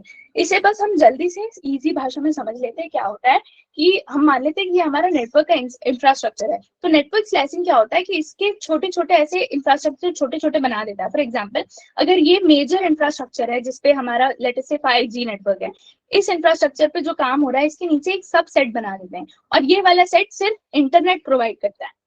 ठीक है, तो जब internet provide करता है तो इसकी प्रॉपर्टीज कैसी होनी चाहिए? लो बैंडविड्थ होना चाहिए, राइट? कि बिल्कुल लेटेंसी एकदम कम होना चाहिए, लो बैंडविड्थ नहीं, सॉरी, लेटेंसी टाइम लैप्स कम होना चाहिए, हाई बैंडविड्थ होना चाहिए, मतलब डेटा मैं बहुत जल्दी जल्दी यूज कर सकूं। दूसरा होगा मेरा सिर्फ जिसमें मैं कॉल इंटरसेप्ट कर सकूं। तीसरा होगा जिसमें IoT, जो हम बोलते हैं इंटरनेट ऑफ थिंग्स, ऐसी चीजें को डील कर सके, ऐसा वाला एक नेटवर्क, मतलब एक अपन बोलते हैं ना, एक ऐसा पार्ट जो सिर्फ इससे डील करेगा। तो इससे फायदा क्या होता है कि जैसे आजकल मोस्ट पीपल यूज इंटरनेट, तो सिर्फ ये वाला आर्किटेक्चर काम कर रहा है ना, ये बाकी सब तो फ्री है ना। तो उससे फायदा क्या होता है कि हमारी जो बोलते हैं कि जो ऐसी जो प्रॉपर्टीज होती है लेटेंसी की, या जब हम बोलते हैं कि ज्यादा बैंडविड्थ इंटरनेट को प्रोवाइड करना है, तो हम हर कैरेक्टर, हर नीड के हिसाब से अपनी जो प्रॉपर्टीज है उसे स्पेसिफाई कर पाते हैं। तो उसको हम बोलते हैं network slicing. Okay, then we have fiberization, connecting radio towers with each other via optical cables. फाइबराइजेशन मतलब हर टावर जो आप देखते हैं ना आसपास, जितने भी जियो के जो लंबे वाले टावर्स होते हैं, उसको अगर हम ऑप्टिकल फाइबर से कनेक्ट कर दें तो इसे बोलते हैं फाइबराइजेशन। इंडिया में सिर्फ 33% अभी फाइबराइज्ड है, compare to 80 to 90% in USA, Japan and China. ये मेंस के पॉइंट ऑफ व्यू से भी इंपॉर्टेंट है, एक अच्छा डेटा है, ध्यान रखेगा। तो फाइबराइजेशन ये होता है। अच्छा, ये जो लोग क्या बोलते हैं, ये यूज करते हैं वाईफाई ब्रॉडबैंड, उनके घर में जो आता है, जिस केबल से आता है ना, that is aerial optical fibre, है ना। ध्यान रखिएगा कि आप भी देखते हैं ये जो आप कभी देखना बाहर जाके, जो ऐसे लोग बहुत सारा वायर ऐसे गोल करके रखते हैं, फिर यहाँ पे एक ब्लैक कलर का बॉक्स होता है, तो ये एक्चुअली ऑप्टिकल फाइबर है। Okay, 5G vertical 5G vertical engagement partnership programme, VEPP का फुल फॉर्म क्या है? 5G vertical engagement partnership programme, DOT के अंदर है। डीओटी किसके अंदर आता है? मिनिस्ट्री ऑफ कम्युनिकेशन के अंदर, only that is important. 5G airway interface, civil aviation concerns, मतलब सिविल एविएशन जो मिनिस्ट्री है, डायरेक्टरेट को लगता है कि ये जो 5G का बैंड स्पेक्ट्रम है वो एयरक्राफ्ट के बैंड जो रेडियो ऑल्टीमीटर्स है उसको वो कर सकता है, मतलब ऑल्टर कर सकता है। तो ये उनने अपना कंसर्न वो किया है। तो जैसे फिर बाद में बहुत सारी रिसर्चेस भी आई थी, लोगों ने भी बोला था कि ऐसा नहीं है। तो जस्ट एक बात ध्यान रखिएगा कि as both operate in C band, ये सी बैंड क्या है कि जो हमारा रेंज होता है क्या बोलते हैं फ्रीक्वेंसीज का, रेडियो फ्रीक्वेंसीज का, ये सी बैंड उसमें आता है। बस ये याद रखना है सी बैंड किससे रिलेटेड है, ऐसे आगे हम ई बैंड भी देखेंगे, ये बस रेडियो फ्रीक्वेंसी से रिलेटेड है। 5G spectrum auction, 5G spectrum में रेडियो फ्रीक्वेंसीज, ये कुछ इंपॉर्टेंट नहीं है, बस स्पेक्ट्रम किसको बोलते हैं, relates to the radio frequencies allotted to mobile industry and other sectors for communication over airways, है ना। मतलब मोबाइल इंडस्ट्रीज को जो एलोकेट होता है रेडियो फ्रीक्वेंसीज का जो बैंडविड्थ एलोकेट होता है उसको हम 5G स्पेक्ट्रम कहते हैं। Spectrum is a sovereign asset, this is very important. Spectrum is a sovereign asset, तो हमें पता है तभी तो गवर्नमेंट ऑक्शन करती है, राइट। तो spectrum is a sovereign asset and operators are most likely going to use a mix of low band, mid band and high band spectrum. This is important, मतलब लो बैंड जो मैंने बोला था ना, वहां ऊपर देखा था less than up to 1 GHz, ये वाला लो बैंड, इन तीनों का यूज होता है 5G में, यही कह रहा है। अच्छा, ये जो सीक्वेंस है वेव, ये वाला जो पूरा डायग्राम है या जो भी पिक्चर है, ये बहुत इंपॉर्टेंट है क्योंकि देखिए ये पूछा जा सकता है, ये आप पूरा याद रख लीजिए कि रेडियो वेव्स हैं, माइक्रोवेव्स हैं, ये असेंडिंग ऑर्डर, डिसेंडिंग ऑर्डर, यहाँ पे फ्रीक्वेंसी कम है, यहाँ पे फ्रीक्वेंसी ज्यादा है, यहाँ वेवलेंथ ज्यादा है, यहाँ वेवलेंथ कम है। तो ये बात आप ध्यान रखिएगा, ऐसे क्वेश्चंस आते हैं कि गामा रेज का वेवलेंथ ज्यादा होता है कि रेडियो वेव्स का वेवलेंथ ज्यादा होता है, तो यू शुड नो दिस। तो एक सरसरी रहेगा नहीं, दिस इज वेरी इंपॉर्टेंट, आपको एकदम रटा होना चाहिए क्योंकि क्लियर शॉट एक मार्क्स आपको बिना डाउट के 2 मार्क्स मिल सकते हैं, ठीक है। तो एक और इम्पोर्टेंट बात, अगर फ्रीक्वेंसी ज्यादा होती है तो वेवलेंथ कम होता है, इनवर्सली प्रोपोर्शनल होता है, सॉरी इनवर्स रिलेशन होता है इनका। तो जैसे गामा रेज होती है, इससे आप एक और बात याद रख सकते हैं, जैसे गामा रेज जो होती है ये यूजुअली न्यूक्लियर रिएक्शन से निकलती है। तो हमें बोलते हैं कि जब न्यूक्लियर कैटास्ट्रोफ होगा तो बहुत मुश्किल होता है क्योंकि ये गामा रेज कहीं भी पेनिट्रेट कर सकती हैं। तो जब किसी चीज को पेनिट्रेट करना है, मतलब देखिए ये अगर मेरे जो कर्सर है उसका मूवमेंट देखिए कितने स्पीड में चल रहा है, ये हाई फ्रीक्वेंसी है ना, तो इसकी एनर्जी भी ज्यादा होगी। तो जब फ्रीक्वेंसी हाई है गामा रेज की तो वेवलेंथ कम होगी, बस ये बात याद रखिएगा। बाकी आप इससे जब अपन रिलेशन बनाएंगे ना कि ये पीछे जाता जा रहा है तो इसका फ्रीक्वेंसी कम होगी तो वेवलेंथ इसके रिलेशन में ज्यादा होगा, फिर इसकी फ्रीक्वेंसी कम होगी, तो ये जो पैटर्न है ये डिसेंडिंग एंड असेंडिंग ऑर्डर है, वो याद रखिएगा। ई बैंड, ये हमने बोला था सी बैंड के जैसा, ई बैंड रेडियो फ्रीक्वेंसी से related. Broadband and WiFi players oppose giving E band to exclusively, that is not important, बस आपको ये पता होना चाहिए कि E band is the range of radio frequencies from 60 GHz to 90 GHz। Okay, 5G open radio access network, ये क्या है? 5G रैन, आपने ये ओपन सोर्स सुना है? ओपन सोर्स, जैसे हमारा टेलीग्राम का जो डेटा है वो ओपन सोर्स माना जाता है। Open source in the sense कोई भी यूज कर सकता है ना। तो जैसे आपने टेलीग्राम के कई क्लाइंट्स देखे होंगे, जैसे टेलीग्राम है, टेलीग्राम एक्स है, तो होता क्या है, ये जो डिफरेंट एप्स होते हैं टेलीग्राफ, इन सब का बेस क्या होता है, टेलीग्राम का ओपन सोर्स कोड, है ना, और वो देन यूज कर पाते हैं। तो टेलीग्राम ग्रो ऐसे होता है, ओपन सोर्स होता है ना। ओपन सोर्स मतलब any buddy can use the codes जिससे उस पर्टिकुलर ऐप को आपने डेवलप किया, राइट। तो उसे हम बोलते हैं ओपन सोर्स। तो 5G open radio access network ये भी ओपन सोर्स पे बेस्ड है। अभी तक होता क्या था कि अगर लेट अस से जियो है तो जियो का जो 5G इंफ्रास्ट्रक्चर होगा वो लेट अस से एरिक्सन, एरिक्सन एक कंपनी है, एरिक्सन को देती है कि पूरा 5G इंफ्रास्ट्रक्चर आप डेवलप करिए हमारा। तो उससे होता क्या है कि ये ट्रेडिशनल इसके 5G के जो इंफ्रास्ट्रक्चर होते हैं उसके बहुत सारे पार्ट्स होते हैं, तो सिर्फ एरिक्सन ही इसको कंटिन्यूसली मतलब जियो की 5G स्ट्रक्चर्स को बिल्ड कर पाती थी। पर अब हमारी सरकार ने क्या किया है कि हमने इनको अलाउ कर दिया है कि आपको जरूरी नहीं है कि पूरा थ्रू आउट सिर्फ एक ही से काम करना पड़ेगा। इन्हें क्या किया है कि इन्हें डिवाइड कर दिया है कि इंफ्रास्ट्रक्चर को 3-4 पोर्शन होंगे और हर पोर्शन को आप किसी दूसरे वेंडर से ले सकते हैं। This is what is open radio access network, है ना। RAN is a part of network that connects the main network infrastructure to end users. It connects individual devices to other parts of the network. It provides critical technology to connect to users and bridges to access all key applications on the web. तो ये काम है इसका open रैन। ये रैन के बारे में बताया था कि रेडियो एक्सेस नेटवर्क क्या है। It is a part of network that connects the main network in infrastructure, मतलब कनेक्शन दो यूजर्स या टावर टू यूजर के बीच में जो कनेक्शन है उससे रिलेटेड जो इंफ्रास्ट्रक्चर है वो होता है हमारा रैन। ओपन रैन यह है कि it enables the operators to mix and match components, मतलब किसी एक वेंडर एरिक्सन से ले लिया, दूसरा जियोनी से ले लिया, ऐसे अलग अलग इंफ्रास्ट्रक्चर के अलग अलग पार्ट्स हम दूसरे दूसरे लोगों से ले पाए, इसको ओपन रैन कहते हैं। And will create multi supplier RAN solution that allows separation between hardware and software interfaces.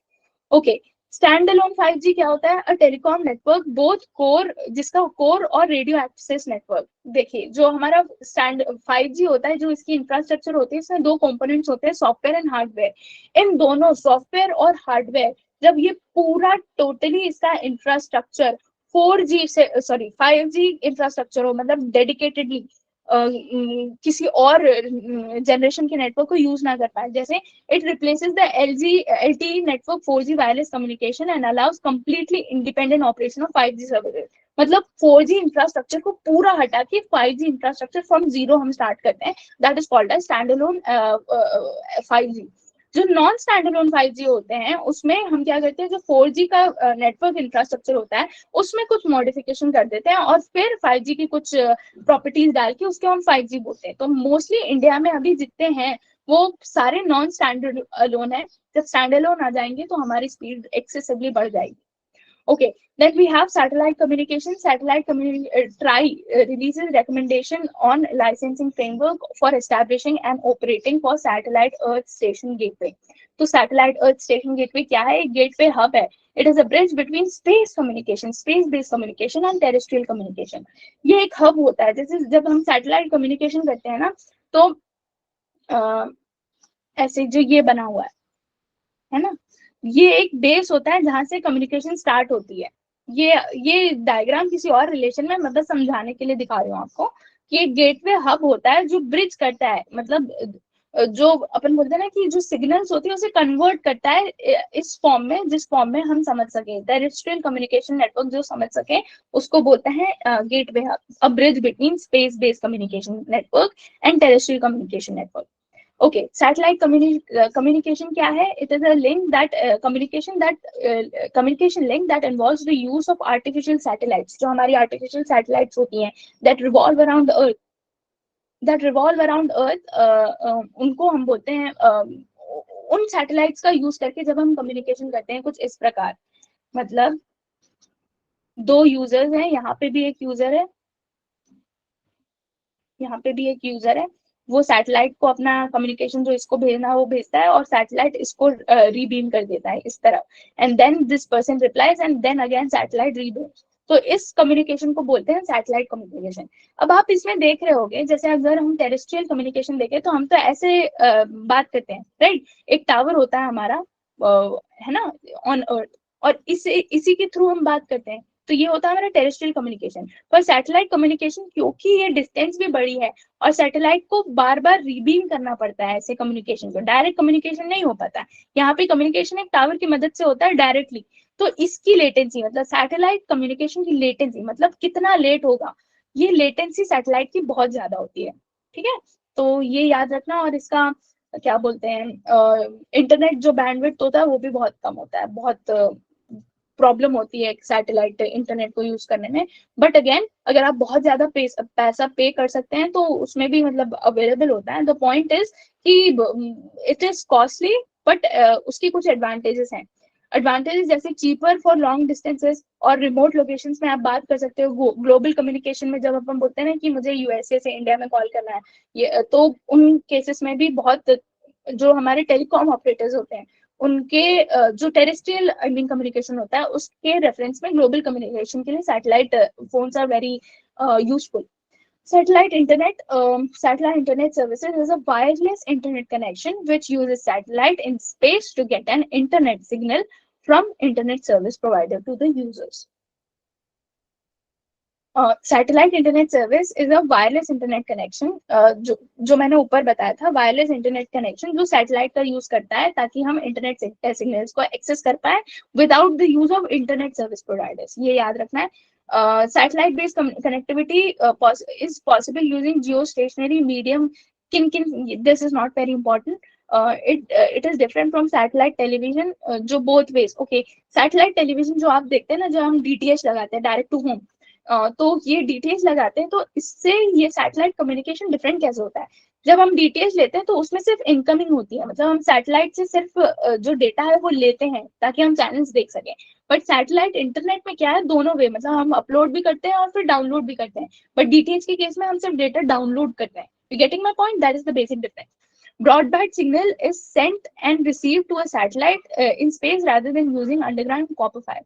और वही है, ब्रॉडबैंड में अलग इंग्लिश में लिखा हुआ है कि जो हमारे ऑप्टिकल फाइबर्स हैं, जो टेरेस्ट्रियल ऑप्टिकल फाइबर्स हैं जो अंडरग्राउंड हो सकते हैं या एरियल हो सकते हैं, उनकी जगह हम डायरेक्ट सिग्नल और जो अपलोड और डाउनलोड करते हैं वो सैटेलाइट पे थ्रू बीम्स करते हैं, मतलब सैटेलाइट पे करते हैं direct. Okay, wifi. Okay, Wi-Fi RailTel, a mini Ratna PSU under the Ministry of Railways, has launched PM Vani scheme-based access to public Wi-Fi across 100 railway stations. ये PM Vani was very important last year क्योंकि एक type की scheme थी, wireless access network, something like that. तो उस इसका idea ये था कि फ्री में हम डेटा प्रोवाइड कर सके लोगों को थ्रू फ्यू हॉटस्पॉट्स, राइट। तो ये आइडिया था। तो आप अभी देखते होंगे कि जब आप कुछ स्टेशन हैं जो रेलटेल में फ्री वाईफाई प्रोवाइड करते हैं, राइट, तो आप उनका वहां पे इंटरनेट एक्सेस कर सकते हैं फ्रीली। तो यही काम कर रहा है रेलटेल है। एक मिनी रत्ना है, कई बार आ जाता है, मतलब not that very important, but कभी कभार पूछ लेता है कि मिनी रत्ना है या ओके मिनी रत्ना है कि कुछ और है, कि ये कई बार पूछ लेता, तो एक रफ आइडिया होना चाहिए। Can also be access through mobile app called as wi dot build by RailTel and C dot. C dot किसके अंदर आता है? ये C dot actually I think centre है रिसर्च का और टेलीमैटिक्स, ऐसा कुछ नाम है इसका, देख लीजिएगा, नॉट दैट वेरी इंपॉर्टेंट, बस पता होना चाहिए। पीएम वानी बाय डिपार्टमेंट ऑफ टेलीकम्युनिकेशन। ये डिपार्टमेंट ऑफ टेलीकम्युनिकेशन किसके आता है? मिनिस्ट्री ऑफ कम्युनिकेशन के अंडर आता है। aims to elevate wireless internet connectivity in the country and provide public Wi-Fi hotspots कि सबको freely data accessible हो। ओके, स्प्लिंटर नेट क्या है? स्प्लिंटर इंटरनेट ये है कि जो अभी वॉर्स हो रहे हैं उससे कुछ कंट्रीज क्या है कि जैसे चाइना रशिया होती हैं, ये ऑलरेडी कुछ जो वेस्ट का उनको लगता है वेस्ट का प्रोपोगेंडा है, वो उस पर पूरा एक अपन बोलते हैं ना एक फायर वॉल डाल देती कि वो सारा इंटरनेट वो एक्सेस ही ना कर पाए उनकी कंट्री के लोग, वहां के जो लोग हैं, सिटीजन हैं, रशियन सिटीजन और चाइनीज सिटीजन, वो उसे एक्सेस ना कर पाए, तो उसे बोलते हैं स्प्लिंटर इंटरनेट। तो स्प्लिंटर इंटरनेट बस आपको याद रखना है कि internet that is increasingly fragmented due two nations filtering the content filter करने के कारण कुछ पर्टिकुलर चीजों को ब्लॉक कर देते हैं, गवर्नमेंट के द्वारा ही ब्लॉक कर देते हैं, उनको हम बोलते हैं splinter internet. GigaMesh is an innovative wireless network solution that can give fiber-like bandwidth internet services to serve urban and rural areas. GigaMesh बस ये है, आपको याद रखना है कि innovative wireless network solution है जिसकी that can give fiber-like bandwidth internet services, मतलब थोड़ी बहुत स्पीड वाली इंटरनेट सर्विसेज इन सब अर्बन एंड रूरल एरियाज। बस that is important, develop by, हाँ कह सकते हैं, एस्ट्रोमा deep tech startup, or it is supported by Technology Innovation Hub by Indian Institute of Science. थोड़ा ब्रेक ले? हाँ मैम, ले सकती हैं। 2 मिनट का ब्रेक लेते हैं। मेरा आइडिया एक्चुअली ये है कि हम 40 पे कंप्लीट कर ले, but I think I am going slow, तो कोशिश करते हैं अभी इसको पेस अप करने की। 2 मिनट में आ रही हूँ ना, 2 मिनट, आप लोग भी पानी पी लीजिए।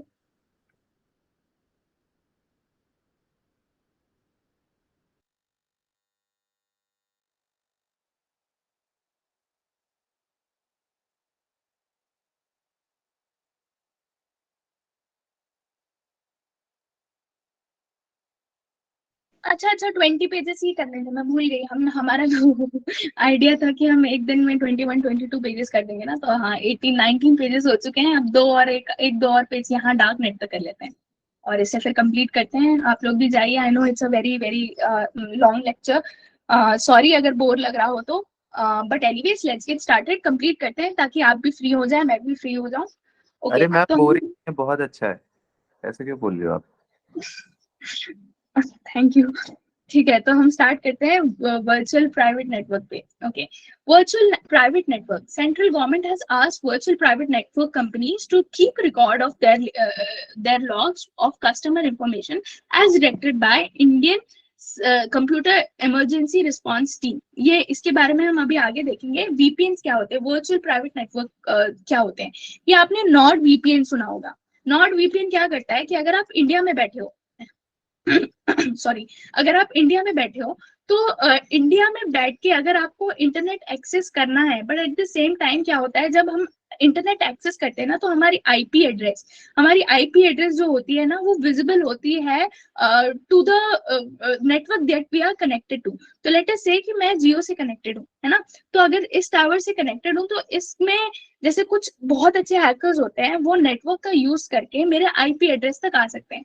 And once you know my IP address, मेरे को मेरी जो भी इस आईपी एड्रेस से कनेक्टेड जो भी मेरा सिस्टम होगा, उसे हैक करना बहुत आसान हो जाता है, राइट। तो इससे बचने के लिए, मतलब इससे मास्क, इस जो हम बोलते हैं ना, एक वल्नरेबिलिटी होती है हमारी, तो इस वल्नरेबिलिटी से बचने के लिए हम एक टाइप का नेटवर्क, आर्टिफिशियल नेटवर्क जनरेट करते हैं, जिसे हम बोलते हैं वर्चुअल प्राइवेट नेटवर्क। तो इसका यूज करके हम इंडिया में बैठ के ऐसा ऐसा मतलब जो बाहर के जो हैकर्स हैं, या जो हमें बाहर से ऑब्जर्व कर रहे हैं, इस आईपी एड्रेस को ऐसे मास्क कर सकते हैं कि इस सामने वाले बंदे को लगे कि मैं जर्मनी या किसी और कंट्री में बैठी हूँ। This is what is virtual private network. Okay, तो वर्चुअल प्राइवेट नेटवर्क का अभी सेंट्रल गवर्नमेंट ने बोला है, इन सारी कंपनीज ने, जैसे नॉट वीपीएन है, ऐसे 2-3 और है जिनका मुझे नाम नहीं पता, not very important, what I am saying is in companies को बोला है कि आपको कस्टमर इंफॉर्मेशन, मतलब अगर मैं नॉट वीपीएन से उनकी सर्विसेज खरीद रही हूँ अपनी आईपी एड्रेस को मास्क करने के लिए, तो मेरी कस्टमर इंफॉर्मेशन आपके पास होनी चाहिए।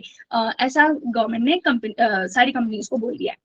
तो सर्ट की गाइडलाइंस क्या है, नॉट वेरी इंपॉर्टेंट, बस ये है कि CERT is under the information technology act 2000, इसके अंडर आता है सर्ट की guidelines. VPN providers to maintain a series of extensive, same बात बोल रही है, फॉर एटलीस्ट 5 years, बस 5 years के लिए आपको उठा के रखनी है at any cost.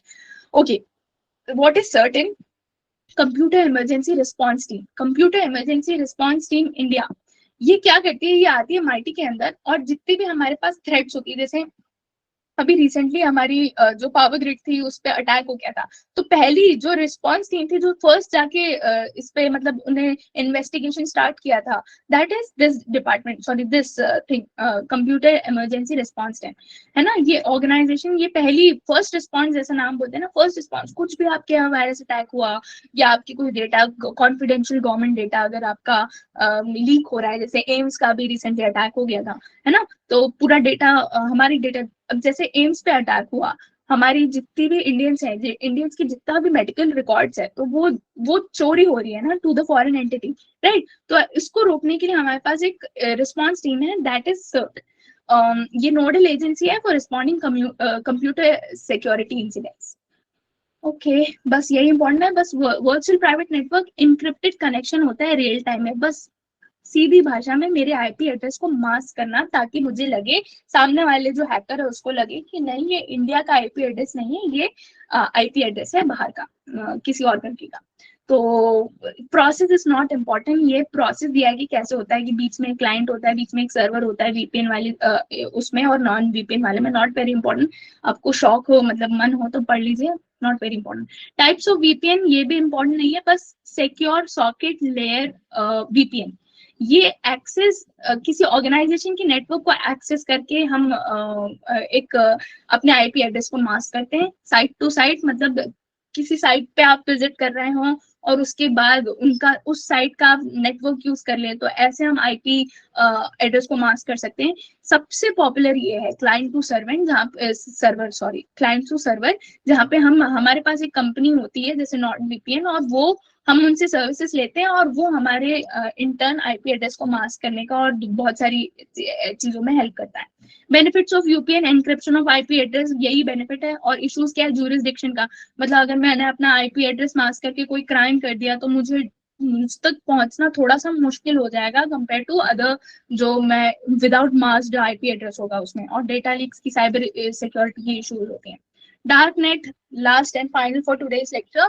What is dark net? Dark net कुछ नहीं है, एक्चुअली होता क्या है, जो हमारा वेब है, जो हम कहते हैं, it is a very very large entity, but जो गूगल होता है, विकिपीडिया होता है, जो भी हम सर्च करते हैं, है ना, यूपीएससी से रिलेटेड जैसे अपन ने कुछ सर्च कर लिया, जो हमें दिखता है, जो हमारे सर्च इंजिन में दिखता है, वो होता है सरफेस वेब, जो हमें एक्सेसिबल होता है बाय ब्राउजर्स लाइक मोजिला, या हम कह सकें एज, माइक्रोसॉफ्ट एज, पता नहीं कौन यूज करता है आजकल तो माइक्रोसॉफ्ट एज, मोजिला, क्रोम, ऐसे जो हमारे वेब ब्राउजर्स होते हैं, उनका यूज करके जब जो जिन चीजों को हम एक्सेस कर पाते हैं उसको हम बोलते हैं सरफेस वेब, राइट। बाकी सब, और ये सिर्फ कॉन्स्टिट्यूट करता है 4%, बाकी सब जो होते हैं जो हम एक्सेस नहीं कर पाते, मतलब normal human beings in the sense जिनको कोडिंग बहुत अच्छे से नहीं आती है, उनके लिए ये होता है, वो सिर्फ सरफेस वेब एक्सेस कर पाते हैं, बाकी जिनको कोडिंग अच्छे से आती है वो डीप वेब को भी एक्सेस कर पाते हैं। तो Germany has recently shut down Russia linked Hydra market. I have no idea ये ऐसे तूफानी नाम क्यों रखते हैं हाइड्रा मार्केट, मतलब फील, ये ऑलरेडी फील दे रहा है कि कुछ गड़बड़ होगा। तो biggest and oldest dark net market place था ये हाइड्रा मार्केट। हाइड्रा मार्केट क्या है? डार्क नेट मार्केट प्लेस है, that's all that you need to know. और जर्मनी ने अभी इन्हें बैन कर दिया, नॉट दैट वेरी इंपॉर्टेंट। तो dark net also known as dark web is a part of the internet which cannot be accessed through traditional search engines. Traditional search engines कौन से? Google है, Chrome है, safari है, as है, उनसे आप access नहीं कर सकते। That is called as dark web. It generally uses non standard communication protocol. जैसे अगर मुझे इंटरनेट एक्सेस करना है, तो हमारे पास होता है इंटरनेट सर्विस प्रोवाइडर्स, ये वाला एक प्रोटोकॉल भी होता है। ये मुझे नेक्स्ट क्लास में बताऊंगी। I don't know why I am forgetting so much today. तो ये वाला जो पॉइंट है, इसमें एक प्रोटोकॉल होता है, आईएसपी प्रोटोकॉल। इस प्रोटोकॉल से हम इंटरनेट यूज करते हैं, मतलब कुछ सेट ऑफ रूल्स होते हैं कि इतना डेटा इस समय जाना चाहिए।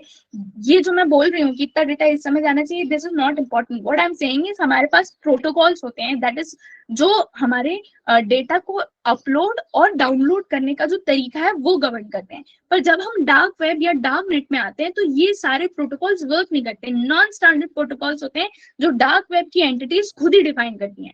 इसीलिए क्योंकि इन्हें एक्सेस नहीं किया जा सकता और इनके प्रोटोकॉल्स हमारे स्टैंडर्ड प्रोटोकॉल से बिल्कुल डिफरेंट होते हैं, इसीलिए डार्क वेब को जो इलीगल एक्टिविटीज होती है जैसे ड्रग ट्रैफिकिंग या ह्यूमन ट्रैफिकिंग, या हम कह सके ये टेररिस्ट एक्टिविटीज होती है, इलीगल इंफॉर्मेशन, पॉलिटिकल प्रोटेस्ट, ये सब हमारे डार्क वेब पे बहुत आसानी से काम करते हैं। Okay, content on dark net is encrypted, मतलब एनक्रिप्टेड, नॉर्मल लोग यूज नहीं कर सकते, नॉर्मल लोग समझ नहीं सकते, और इसके लिए हमें एक स्पेशल ब्राउजर लगता है, TOR, द अनियन रिंग। इसका यूज लगता है if you want to actually access dark net. उसके बाद भी इसका एक्सेस बहुत मुश्किल होता है, क्योंकि जैसा हमारा यूजर इंटरफेस है ना विंडोज का, ऐसा कोई यूजर इंटरफेस नहीं होता। You have to actually type codes in order to access information there.